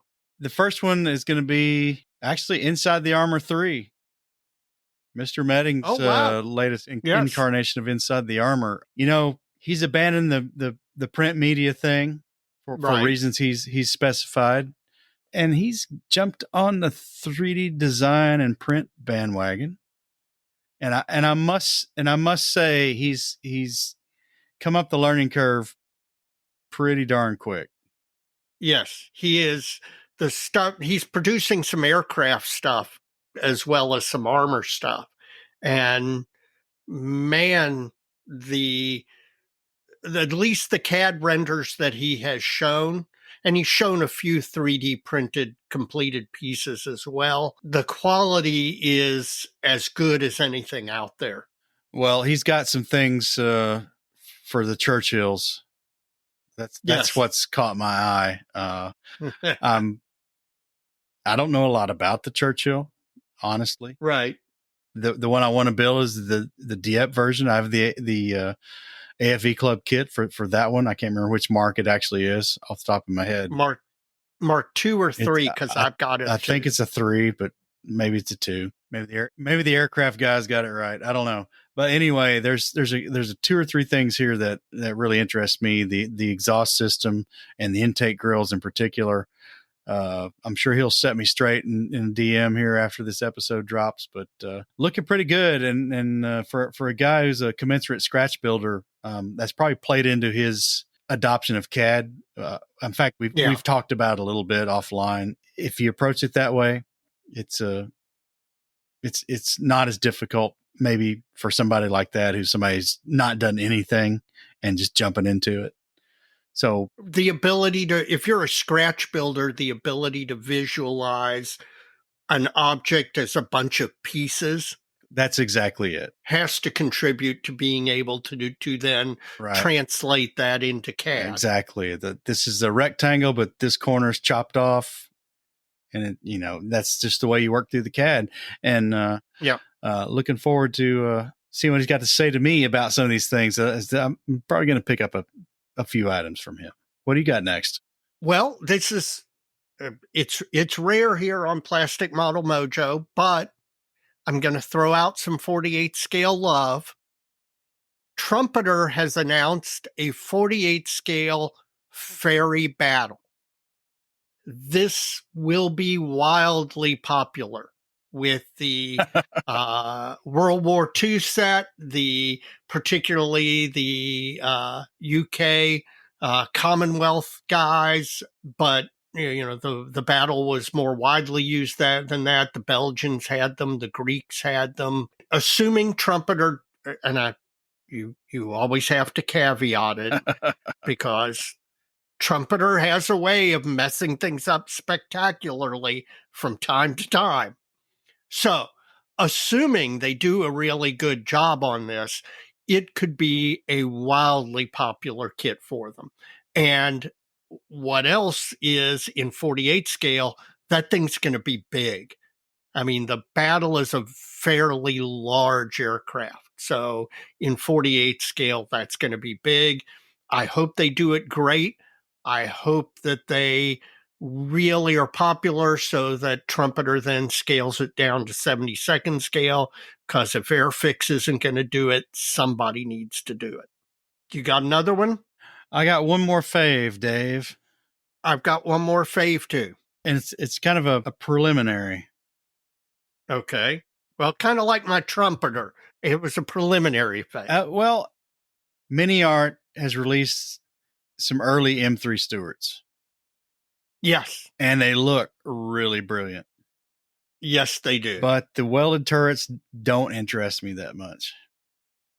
But if they keep going down this line and they do the more rounded turret, the later ones, and if they do one in like Operation Torch markings, or if they do one in Red Army markings, I'm buying one of these. And you got to think that they're going to. There's no logical reason not to. Exactly. So we'll see what happens. It's probably a little ways out because they're still working through the angular turret, the early ones.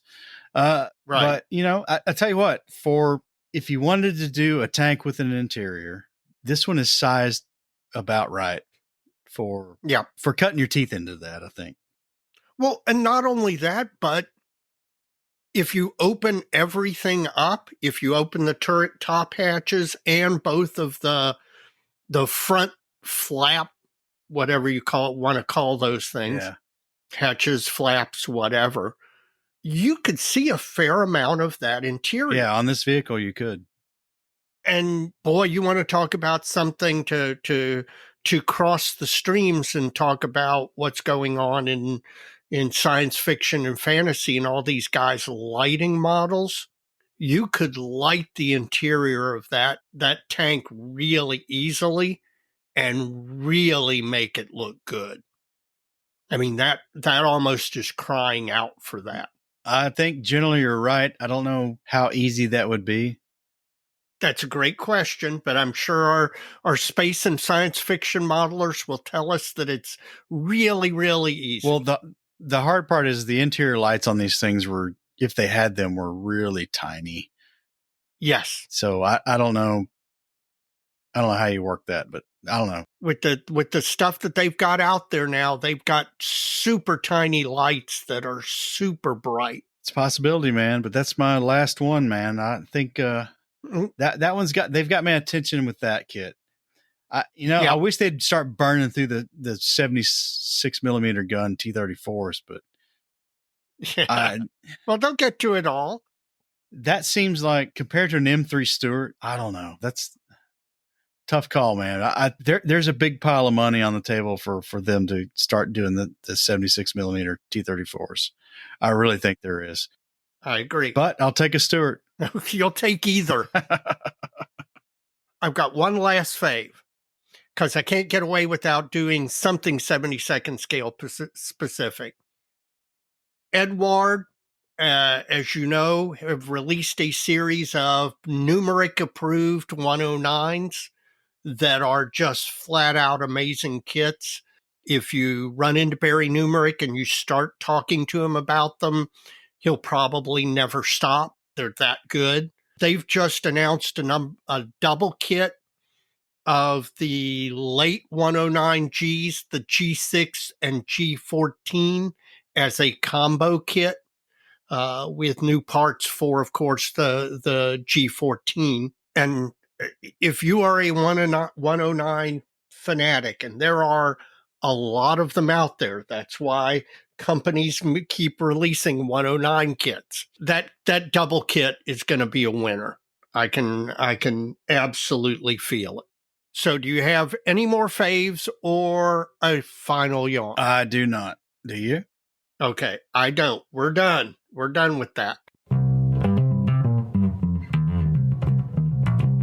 Well, Mike, here we are at the end of the episode, and I am almost done with my Dr. Feelgood IPA. Who are you going to call? Dr. Feelgood.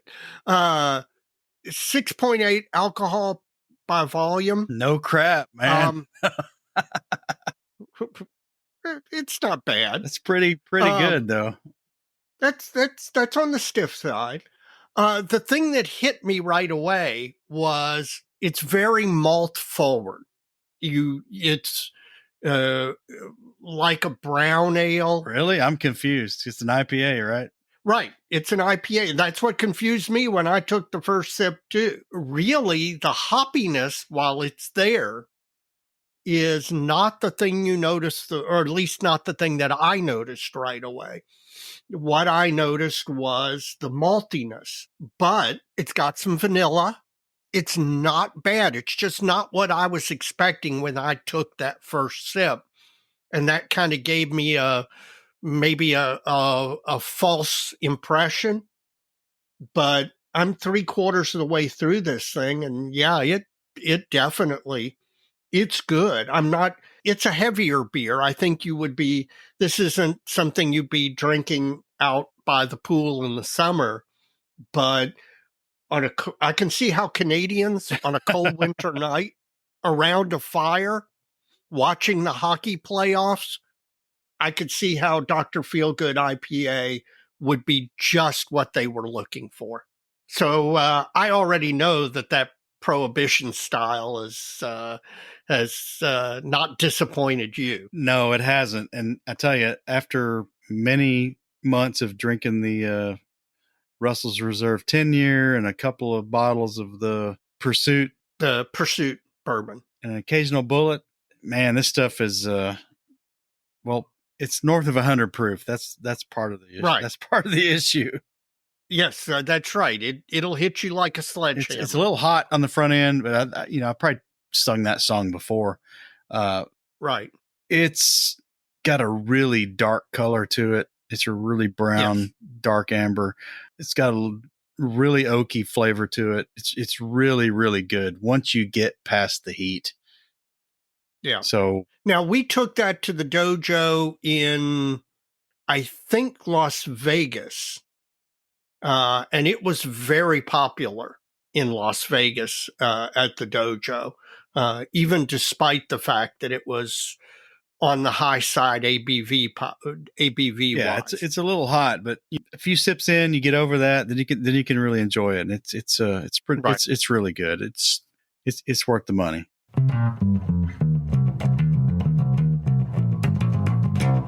Mike, we are now truly at the end of the episode. Do you have any shout outs? I do. It's the commensurate shout out to all the folks who have supported Plastic Model Mojo, either through PayPal or Patreon or Buy Me a Coffee or however. Michael Poland down in Knoxville is the latest Patreon patron. We appreciate that.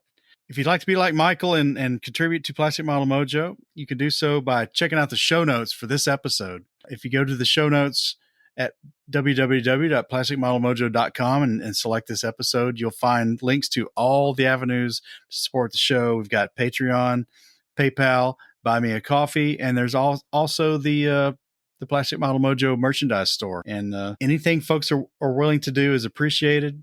It goes a long way to helping us improve the show, keep the show moving forward.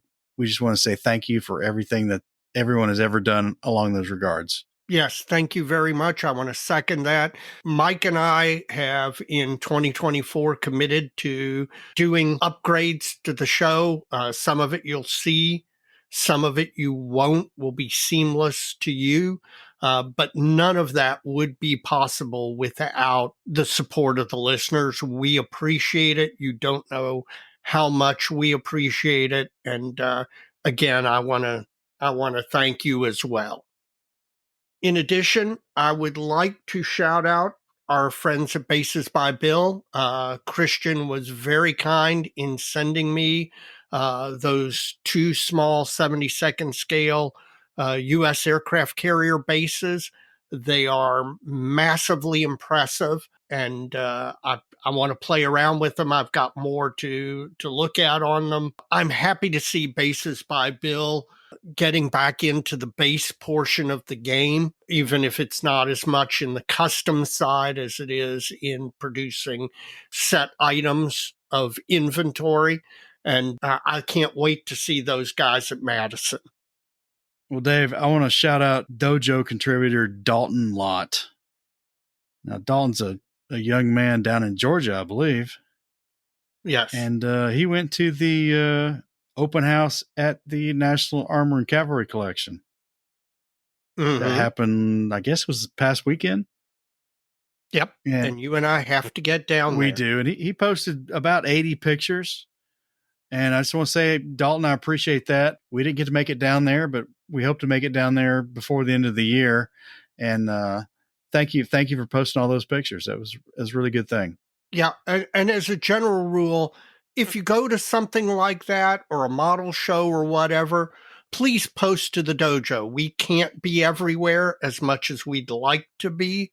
The dojo's growing, and we've got a lot of listeners who are members, and it's great for you to share your experience with the other dojo members. So thank you, Dalton. Anything else, Dave? That's it. Well, we're at the very, very end now, man. I know. And as we always say, so many kids. So little time, Dave, and here's to a good May. You got it.